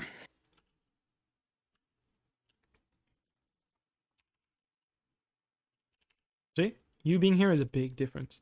You doing this camp and doing this camp right now and hitting level 7 changes nothing for this situation. But because you are here, in fact, if Yone is really good, he would have input buffered his ult right there. Because he knows that if input buffers his ult on the Jax stun, what happens? You tunnel, you knock him up, you CC chain him, this guy is getting fucked. His health bar is disappearing. Yeah. Right? Like, he will be really low HP, and this will translate into crashing this wave into a herald. Yeah. Right? If the Yone plays better. Now, the end outcome of the situation is actually still pretty good in the end. Yeah, just here, like I said, the gameplay really good to hold that E, yeah? Huge, massive difference here. Holding your E was a massive difference. Boom. Because there, you chomp his ass instead of getting one shot. Eaten. Beautifully done. Really nice. Here with the Rumble, right, like just here, I would pass through here. I wouldn't start the Herald yet. I would pass through here. I'd start the Herald in the back of the pit, and I would just E over the wall if he comes. But he goes a bit early. He blows his load. You E out. And then here I was backseating you, so you hesitated. My bad. What you're doing is correct. You should make sure that this guy can push out, because if this guy overextends, he can potentially die to your flash. Yeah. Bit early on the flash, but it's not a big deal. We kill him. We're chilling. So here you say insta base, but actually we needed a bit more gold. So good thing we checked. Yep. Yay. Stride Baker. So here's a small thing. Here you have an opportunity to just acknowledge the fact that you can actually do all 3 of your topside camps and then base for Stride Baker. If you think that you basing for tempo is not going to allow you to contest this Herald. The argument is that because you extended your turn and you killed Rumble, that Sejuani and Jax should get this. Because you and Kassadin are weaker than them 2v. Yeah. Yes? Yeah. So, I want to acknowledge that you have a little tempo trick you can do here, which is just not basing for your item, actually doing all 3 of these camps, and then you will just live in the bottom side. You will just terrorize this area. For the next 2 minutes, literally. Like, you will just not come back topside until like 12 minutes. So you'll do these 3 camps, and you will just go here, and then you will just walk here and just terrorize people. You'll just be a sand shark, you know? Mid wants to play the game, tunnel. Bot wants to play the game, tunnel. And you know that Sejuani will either have done her camps here and then be topside. Right? Yeah. Because this is what she's doing right now. This is option number 1. Option number 2, she's run straight to Herald, like I mentioned. This is the line, right? She run straight to Herald, and then you will collect all her camps. Yeah. Anyway, that's a bit advanced. Just letting you know, that's a good option. If you need to the game, you want to make a play into bottom side, you know you need to make something proactive happen, is you greed here. You take all the camps so that you don't care about your top side anymore. You don't need to be here for the next 2 minutes, and you just completely fist their bottom side for the next 2 minutes. You don't care anymore. You recall, run straight to enemy bot, and you just live here. You just literally just live in their bottom side, give them all nightmares. Mm-hmm. Because you're 10-minute Stridebreaker Rek'Sai. Instead, we're opportunistic into topside still, right? We know this top lane matchup is still volatile, so we're still going to be playing topside, which I like. Here, a small thing, right? Is our Kassadin available on this wave?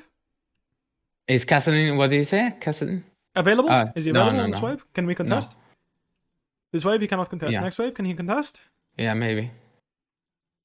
Maybe. We'll have to reassess. This is gameplay, right? Right here, you'll have to look, actively look. So one thing I see is that you're gathering a lot of info by F key, but you're not taking the moment to look. Sometimes. Yeah, that's true. You're looking at your teammates' POV, but you don't actually look at the enemy champs. You don't. Sometimes you see their POV, but you don't see the enemy's champions. Like, I remember the situation here. When we got you didn't see Rumble's health bar this entire time. Yeah. How can you know how to play if you don't know how low he is? If that guy's one hit, I fucking better hope you're sprinting down here, right? Yeah. So here, you see this guy dying, right? You'll see Kassadin, like you'll F-key the Kassadin being low. And right now, here, if I had your POV, you didn't know how low Rumble was. For all we know, this Rumble is 300 health right now, and it can actually kill him. Yeah. That's true. You know, Right. this is like a mechanical issue though, because I move around the map with F keys and drag scroll, so it's a little bit awkward for me to all of a sudden start using left mouse. I didn't even know you could do that. Yeah. I didn't even know you could drag scroll. What the fuck? That's You so see how I move like my camera? That's always drag scroll, but it's actually more precise because I have always my camera is centered all the time. I'm not sure if you saw that. No, it makes sense. No, I see it. Just like I said, if you can find a way to actually get that info, that would be. Yeah. I will. If you can, I have to focus on it to do it. You know, it doesn't come as natural. Makes sense, yeah. So here, like I mentioned, right? So here you gave up the crab, right? You gave up the crab, but you're here doing Gromp. She's here doing this. You'll be same tempo if she doesn't base. But why is that fine? To contest this anyway. Yeah. Why is that fine? Because I'm ahead in items. Exactly. Yeah. So here, if she wants to do this and like she wants to maintain her tempo, she will pay with an item difference that you should be able to leverage here. Now you can't leverage it because this champ is literal Thanos, so sucks. I still like the idea of checking. The reason why it ended up being kind of shit is because you got spotted here. What I wanted you to do is tunnel through here. Yeah. Because you have a pink here, so if you tunnel through here, they won't see you. The reason why they saw you is because you walked over this. That's true. And that's why Rumble reacted, and that's why she reacted. Did you just not see that? Normally... Huh? Did I just not see that when I walked through it? That he was spotting me? I mean, yes. Nice. Which is kind of troll because you know she took bot crab. But anyway, Yeah. if you tunnel through here, you'll be in this pink. Very good chance. In fact, look at their POV. Right? This is the best way to realize vision play, right? How to learn vision play. You see how if you tunnel through here, this guy will never do that. He'll just walk up with this wave, right? He's incentivized to walk with the wave and push out Kassadin. Guess what happens? Yeah, and there's a stick raptors. Take his flash. Yeah. Fuck him up or take the Raptors, yoink. It's up to you. I'd probably just gank him because you're playing Rek'Sai, so it makes sense to help you Kassadin. Because like I said, denting this guy's early game and keeping a very strong early game for Kassadin is game-changing for this one. So just letting you know, right? Vision play there. Not a big deal. We end up actually getting Sejuani flash for our flash. I mean, it wasn't worth it, but fuck it. You know, like, mistakes happen. We kind of walked like a little donkey here. Yeah. Our bad. Chill.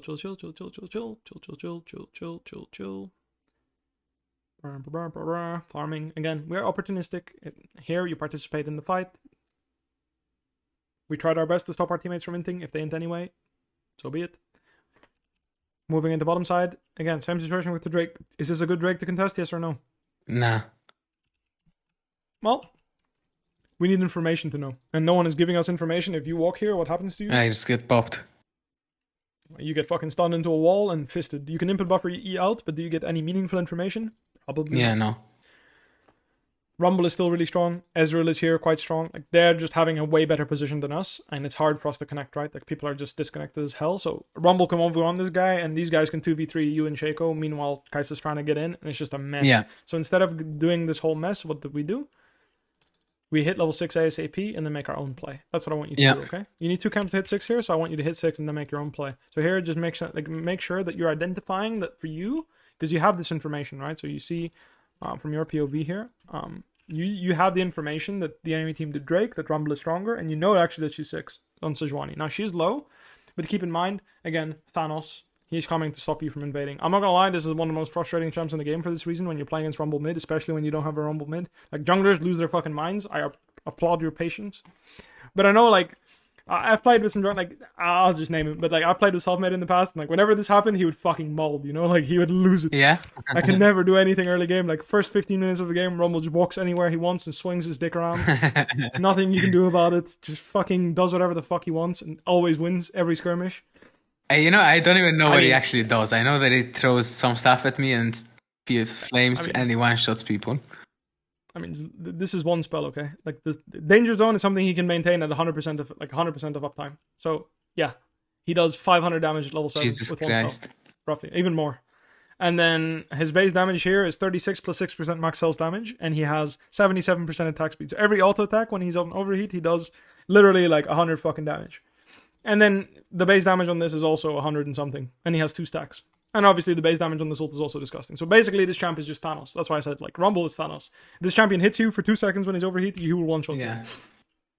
That's why we are scaling. On the flip side, he scales with like fucking dog shit.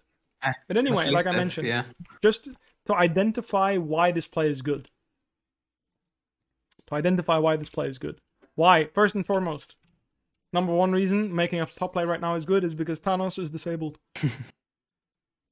Thanos cannot include himself. So when you're playing against a hyper early game champ and you have the opportunity to make a play when he is not available, that's a big deal. No Thanos. Big deal. I'm not joking. If you do these 2 top camps, he bases and then walks out top river, you cannot play the game anymore. Yeah, I believe it. Because your Kassadin can still not match him. So when Thanos is disabled, we can make a play. Next one. Position is greater than levels, right? Position is greater than champion strength. The positioning matters more of the fight, and the angle you come in to counter matters more than you being stronger. These are the 2 reasons why we are opportunistic and skipping these camps for a counter gank right now. And then number 3 is timing, technically, right? Timing is also highly important. Yone is coming with a wave. If you do a camp, you will be late. Being late is not good. Not to mention that Sejuani is also looking to attack. It's a freeze, right? So Sejuani is looking to attack this too. So you being first, also a big deal. Make sense? Makes sense.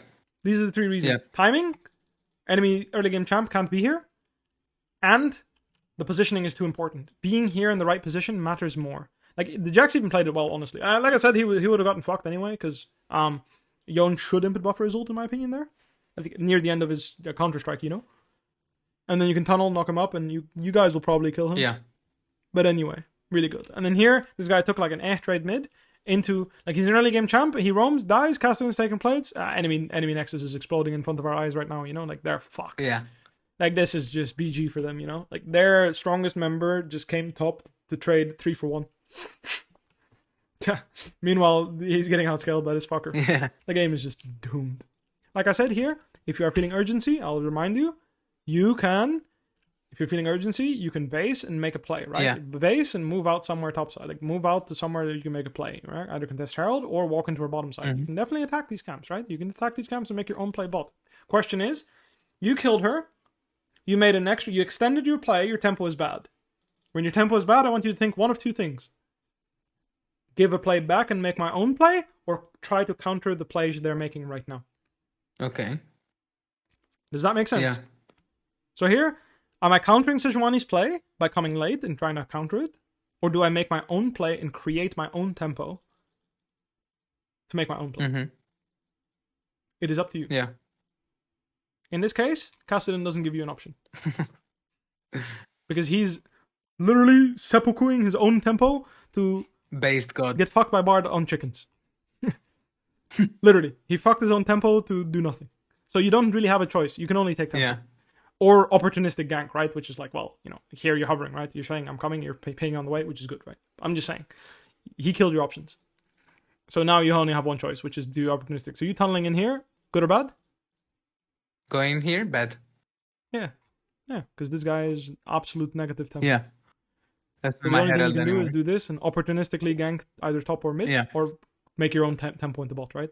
Which is farm, go bot, or farm, go bot. That's why this is bad.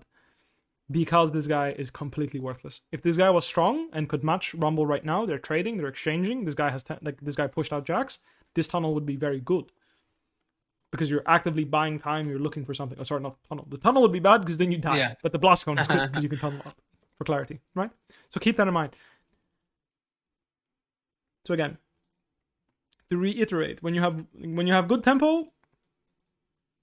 Wait, I'll just write it down in Notepad, okay? Yeah. Oh, I'll just talk to you about it. I won't even write it down. I'll just tell you. And then you can watch the VOD if you need a reminder. Good tempo, right, is my own play, right? Your own play. Or defend. Yeah. Bad tempo, we cannot make our own play because we have bad tempo, right? Yeah. Sorry, I went back too far.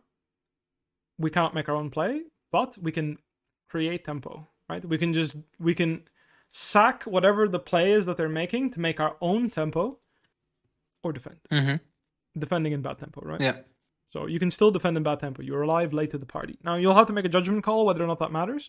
But the point is here you sack the Herald and you made your own play in the bottom side. This Ezreal's getting fucked no matter what. As long as you play decent. Small thing here, just make sure he doesn't like E-flash over you and some bullshit, right? So just you played it well, I'm just saying. Yeah. Don't let that happen. Like here I was thinking on the Bard. Like you could maybe just like ult on his head. You think so? Not really. Nah. Like here is a bit risky to tunnel on his head, I find, because Sejuani could have come behind you, right? Because again, she on the flip side, right? This is your options, right? Right? You had good tempo. Oh, sorry. She had good tempo. She made her own play. You were creating tempo whilst she was making a play and made your own play. So guess what happened? Switcheroo. Yeah. So when you go for Bard here, you're ignoring the fact that she can choose to defend your play and come late. Yeah. She's not in time to help this guy. Because he fucked himself, right? He got stuck. But if he was good, he would have backed off, and on this wave, he would have come. So this is why we talk in minion waves. So to give you the full picture of competitive League of Legends, as a jungler, your tempo is bad on the 11:35 wave. Well, actually, your tempo is good, but your mid laner's tempo is dog shit. Yeah. So because your mid laner's tempo is dog shit, you can create tempo so that you can make a play on the 11:35 wave, because your Kassadin will never make it on 11:05. So you're saying, I'll sack this wave, the one that's coming. Let's go back one more. Let's actually be more precise here in our discussion, because we love being precise. 10:05 wave, which is the wave that is being played right now. Sorry, not the 10:05 wave. We can't contest. Which is the wave that you came out of base, right? Yeah. Let's go back here. 10:05 wave. The 10:05 wave is the one that's here in the lane right now. Let me see. 10:05 wave. You are having bad tempo. Yeah. The wave is here, and you are recalling. So you cannot contest the wave. Yeah. 10:35 wave is the wave you want to contest, correct? Yeah. Because Kai'Sa's ready on this wave. He's ready on this wave. 10:35, he's ready. This guy should be ready on 10:35. But this is why what he's doing is so fucking bad, yes? Yeah. Because he literally took a fucking theoretical tempo gun and shot himself in the head with it. Yeah. Killed his tempo on the 10:35 wave completely. He cannot contest that wave at all. Normally, he should be doing this right now instead of Herald. Right here, this is what he should be doing. There's a wave right here. Why the fuck isn't he taking this wave, Lo? Like, just stand here, wait a bit. Take that wave, and then 10:35 wave we can play. The 10:05 wave we can't play because you're not there. Yeah. But 10:35, everyone would be able to make a play. Yone can make a play, Rek'Sai can make a play, Kassadin can make a play, Kai'Sa can make a play, Shaco can make a play. This is why this should have been the wave. Now, suddenly it is not the wave anymore because our Kassadin shot his tempo in the foot. So what is our response? What is our response? How can we make our own play? How do we make our own play? How do we make our own play? Well, we definitely go where we have good tempo on that wave. Not mid though. So like Kai'Sa, for example, is on the wave. Yon is on the wave. I could go for that. Okay.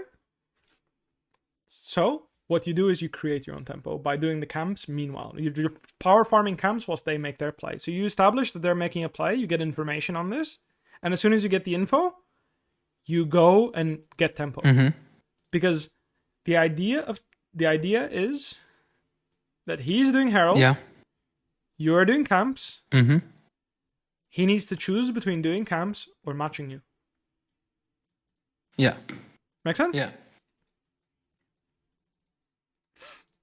So, in terms of minion waves, you choose to give this on this minion wave. He makes a play on this wave, right? Right now, this is the 1035 wave that's mid. He's making an active play as this wave is being played.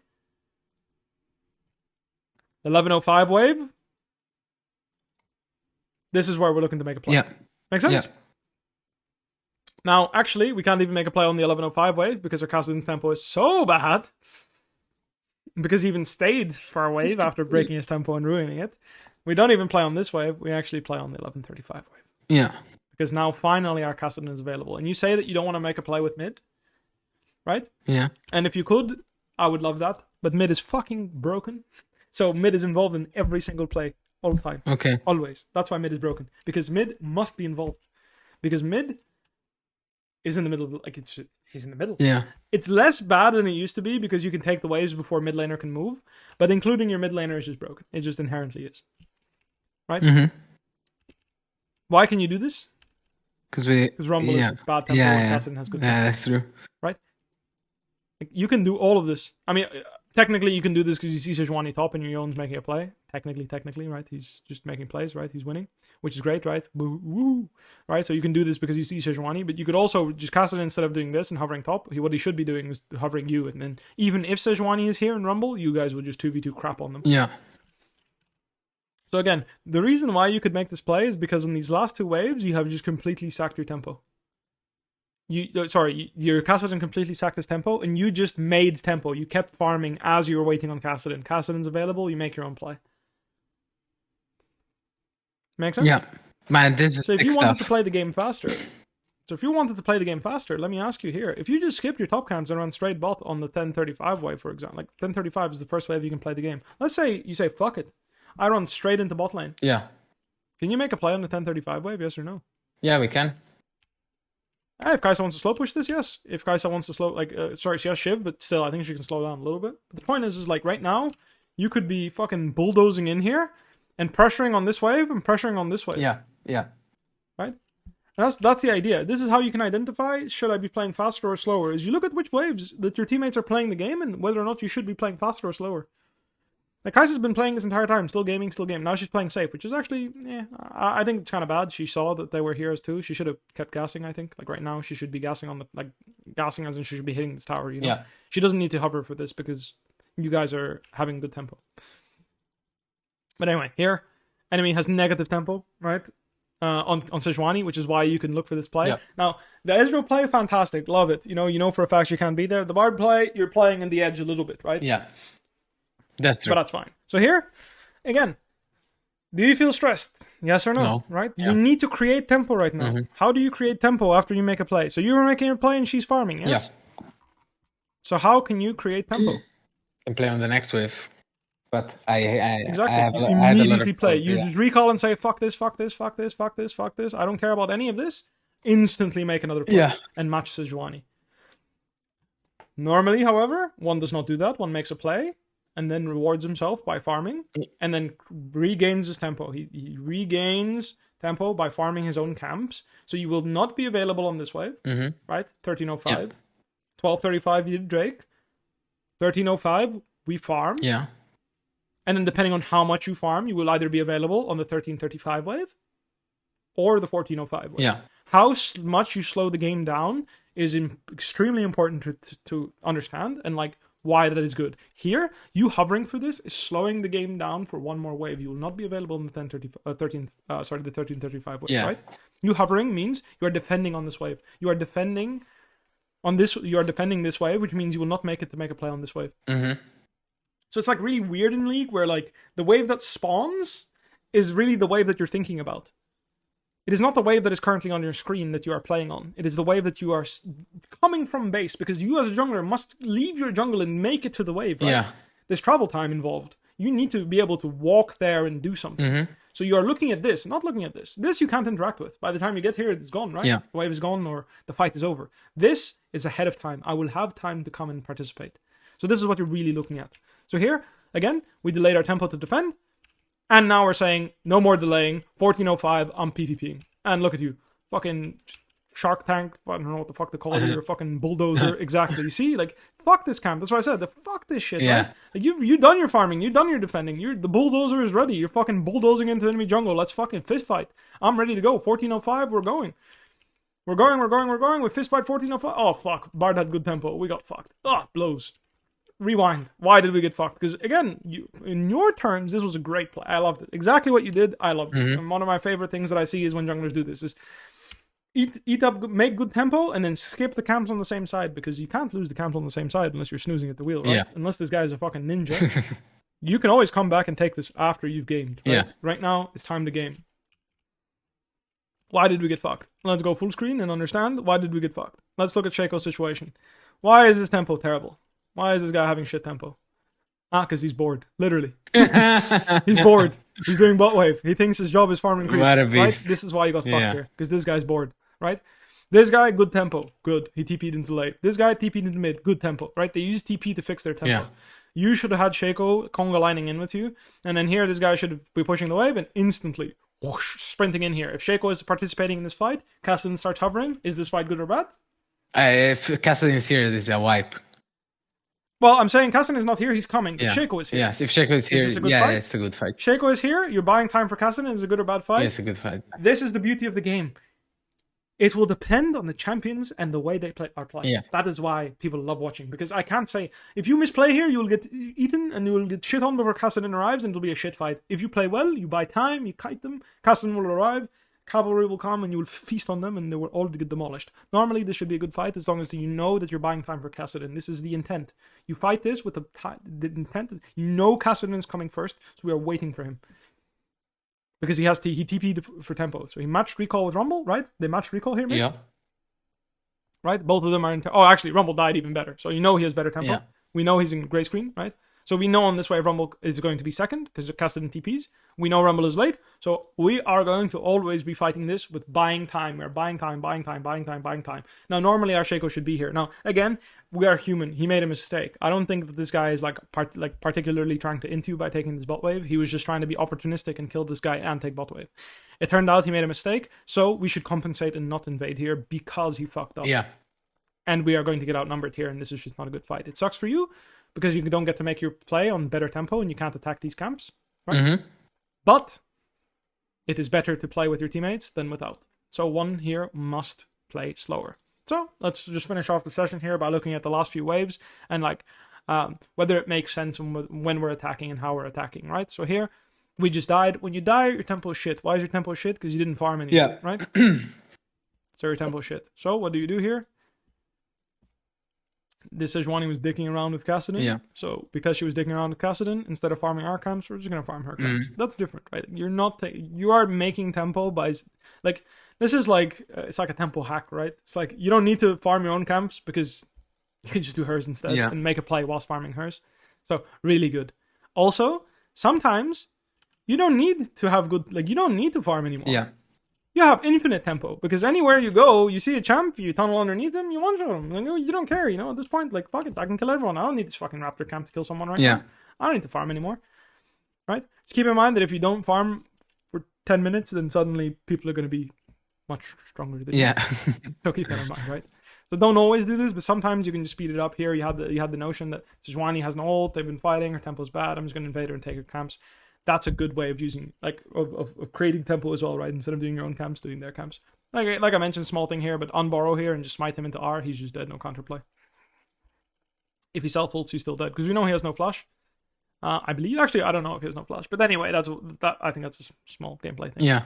Anyway, you're doing her camps here. really good way to create tempo. Like, you're farming right now. You don't need to be farming your own camps to create tempo. And again, if the reason why we say that one must farm to create tempo is because if you do not farm, you are bleeding gold. You are automatically losing the game. Yeah. So if you don't take any camps, you're slowly bleeding. You're just losing to someone that's taking camps. The tempo comes from when you're finished with your clear, you will have a timer. Yeah. That's the idea of jungling in League. So just for clarifying, also for the people listening, like why does doing camps translate to tempo? It is just a matter of how you farm. That farm equals downtime on camps. This downtime is your tempo. Because the camps are respawning, you have nothing else to do on bottom side, which means you can make a play on top side and then come back and farm these. And then by the time you've come back and farmed these, recalled, walk back out, these camps will have respawned. And again, you'll have tempo on this side again because these camps are on respawn. So now you can make a play on this side whilst these camps are up because you can defend them because you're on this side. So if the enemy jungler were to invade you on wolves and you're here, well, then you're just going to go here and kill him, right? Mm-hmm. Just to clarify, it can get a bit confusing for people that aren't like fully aware, but that's the idea. And that cycle, getting really good at that cycle of like pressure, defend, when should I give, when should I defend, when should I proactively make a move, when should I not proactively make a move is good. Here I just want to show you, when you take this bot wave, why can't you make a play on this? Well, because my teammates are top side, and we see Sejuani mid and Jack's bot. So I can't really kill it in time before. Like, it's risky. If they check it, I'm dead, So what can you do? I can, pushing bot wave and then farming my camps or reset into coming back. I need to just get time.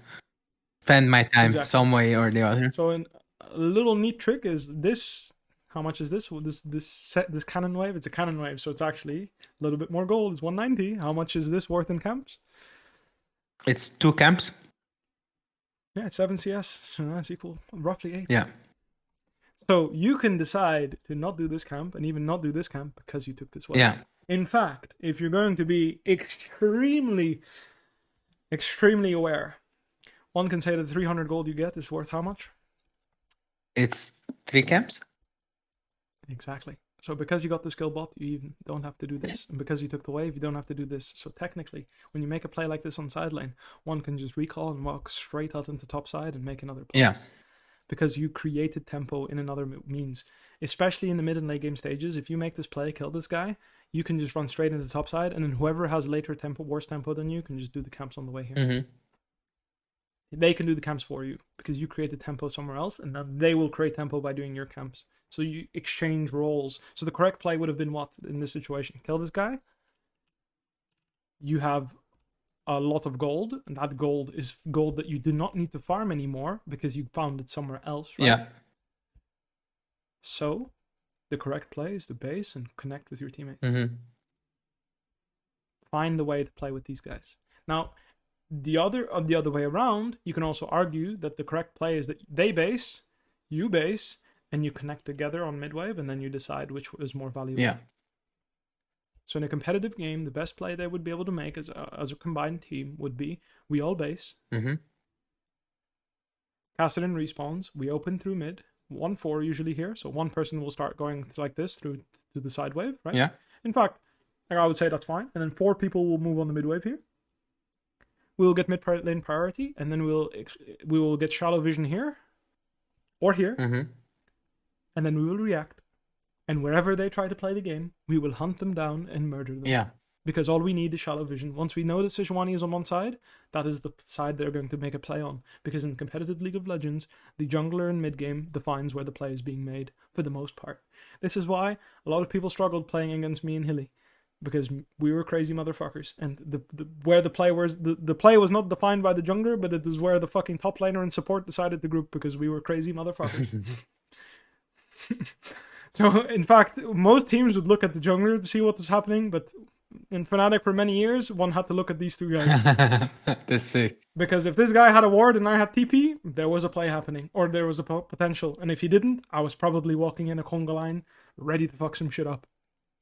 Anyway, nostalgia aside, this is the idea of League of Legends, is you connect with each other. So right now, you have a good tempo. The way to make a good play is to base and connect. Find your teammates. Yeah. You're done farming. You don't need to farm anymore. You need to PvP progress the game. When they're progressing, make an effort to go progress with them. Or, like I said, you simultaneously do something on the map that is equal. So in this case, what could you have done other than basing? What is the third and last option? Create tempo. Mid. Yeah. That is another way to connect. Because you cannot push this guy in 1v1, right? You get shit on. But you can push this guy in and shit on him. Yeah. You can say, fuck it, I'll sack this bot tier 3, tier 1, and I'll just come here, push the Sejuani in, and then I will match her, and then I will just go and fuck him up at the tier 2. So, again, all the complicated stuff aside that you can, tinker with tempo and all. What I want you to remember most from this session, right? Let me just write it down in Notepad so that we can work on some goal setting for you, because I want you to have some goals that will help you, right? This is this first thing. Make timers / tempo. Yeah. I'm gonna write tempo because that's the word I used. Sorry, I was caps lock. Right? Define how to make your timers. Use minion waves. So once I reviewed it, it was pretty simple to understand, right? Which waves that you were available on and your teammates were available on. And it makes it so much easier to know when there's going to be something good and when there's going to be something bad.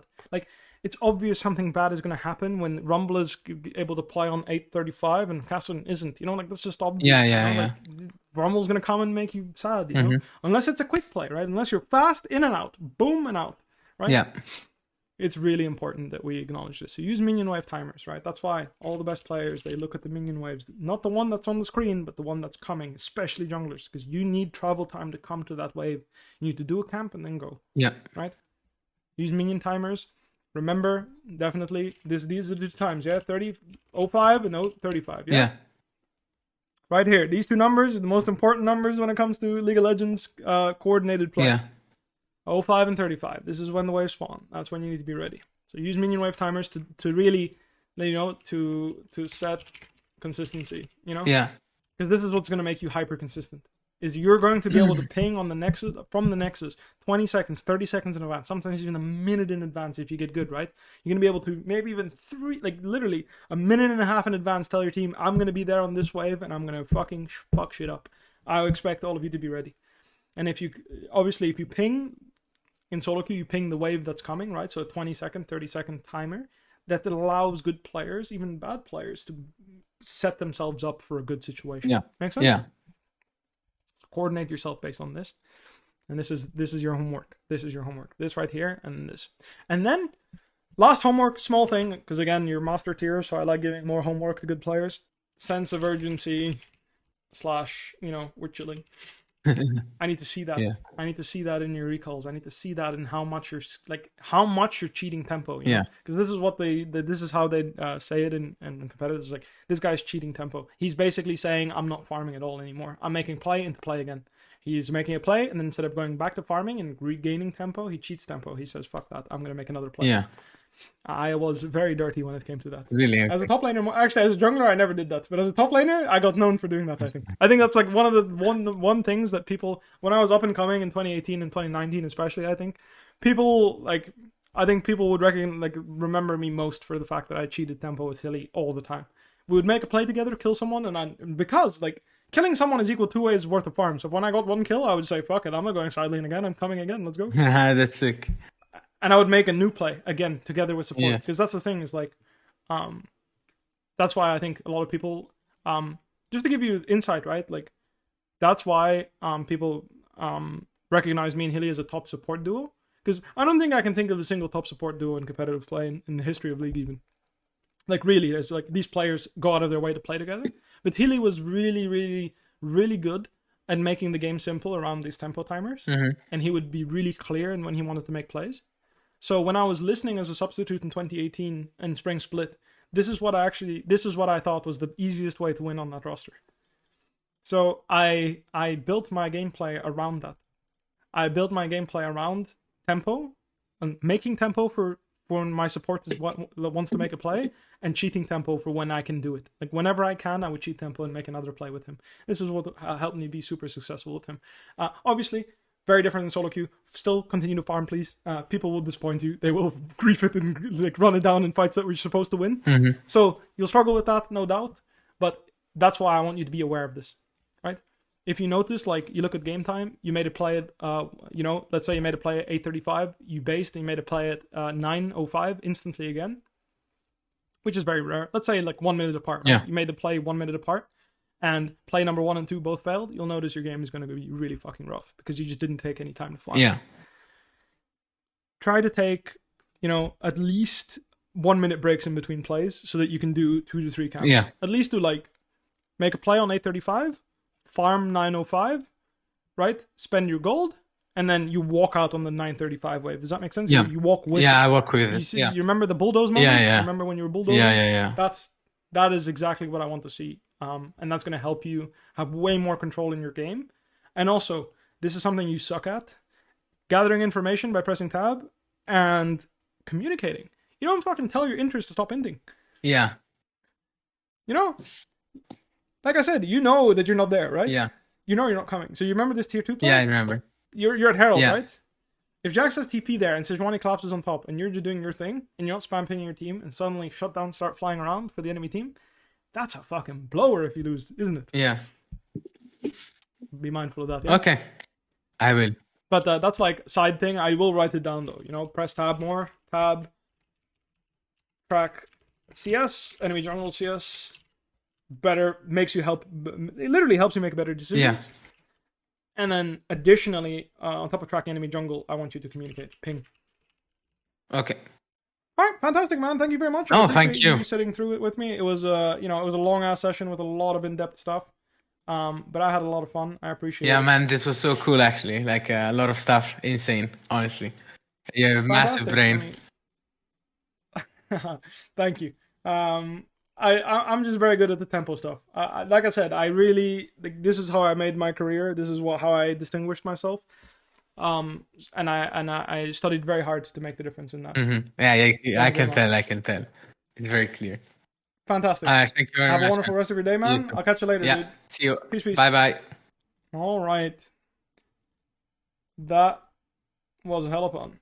Not a very cash money review. Oh yeah, I mean, I like to give people some actual goals. Like I think at the end of the day, goal setting is the way I learned a lot.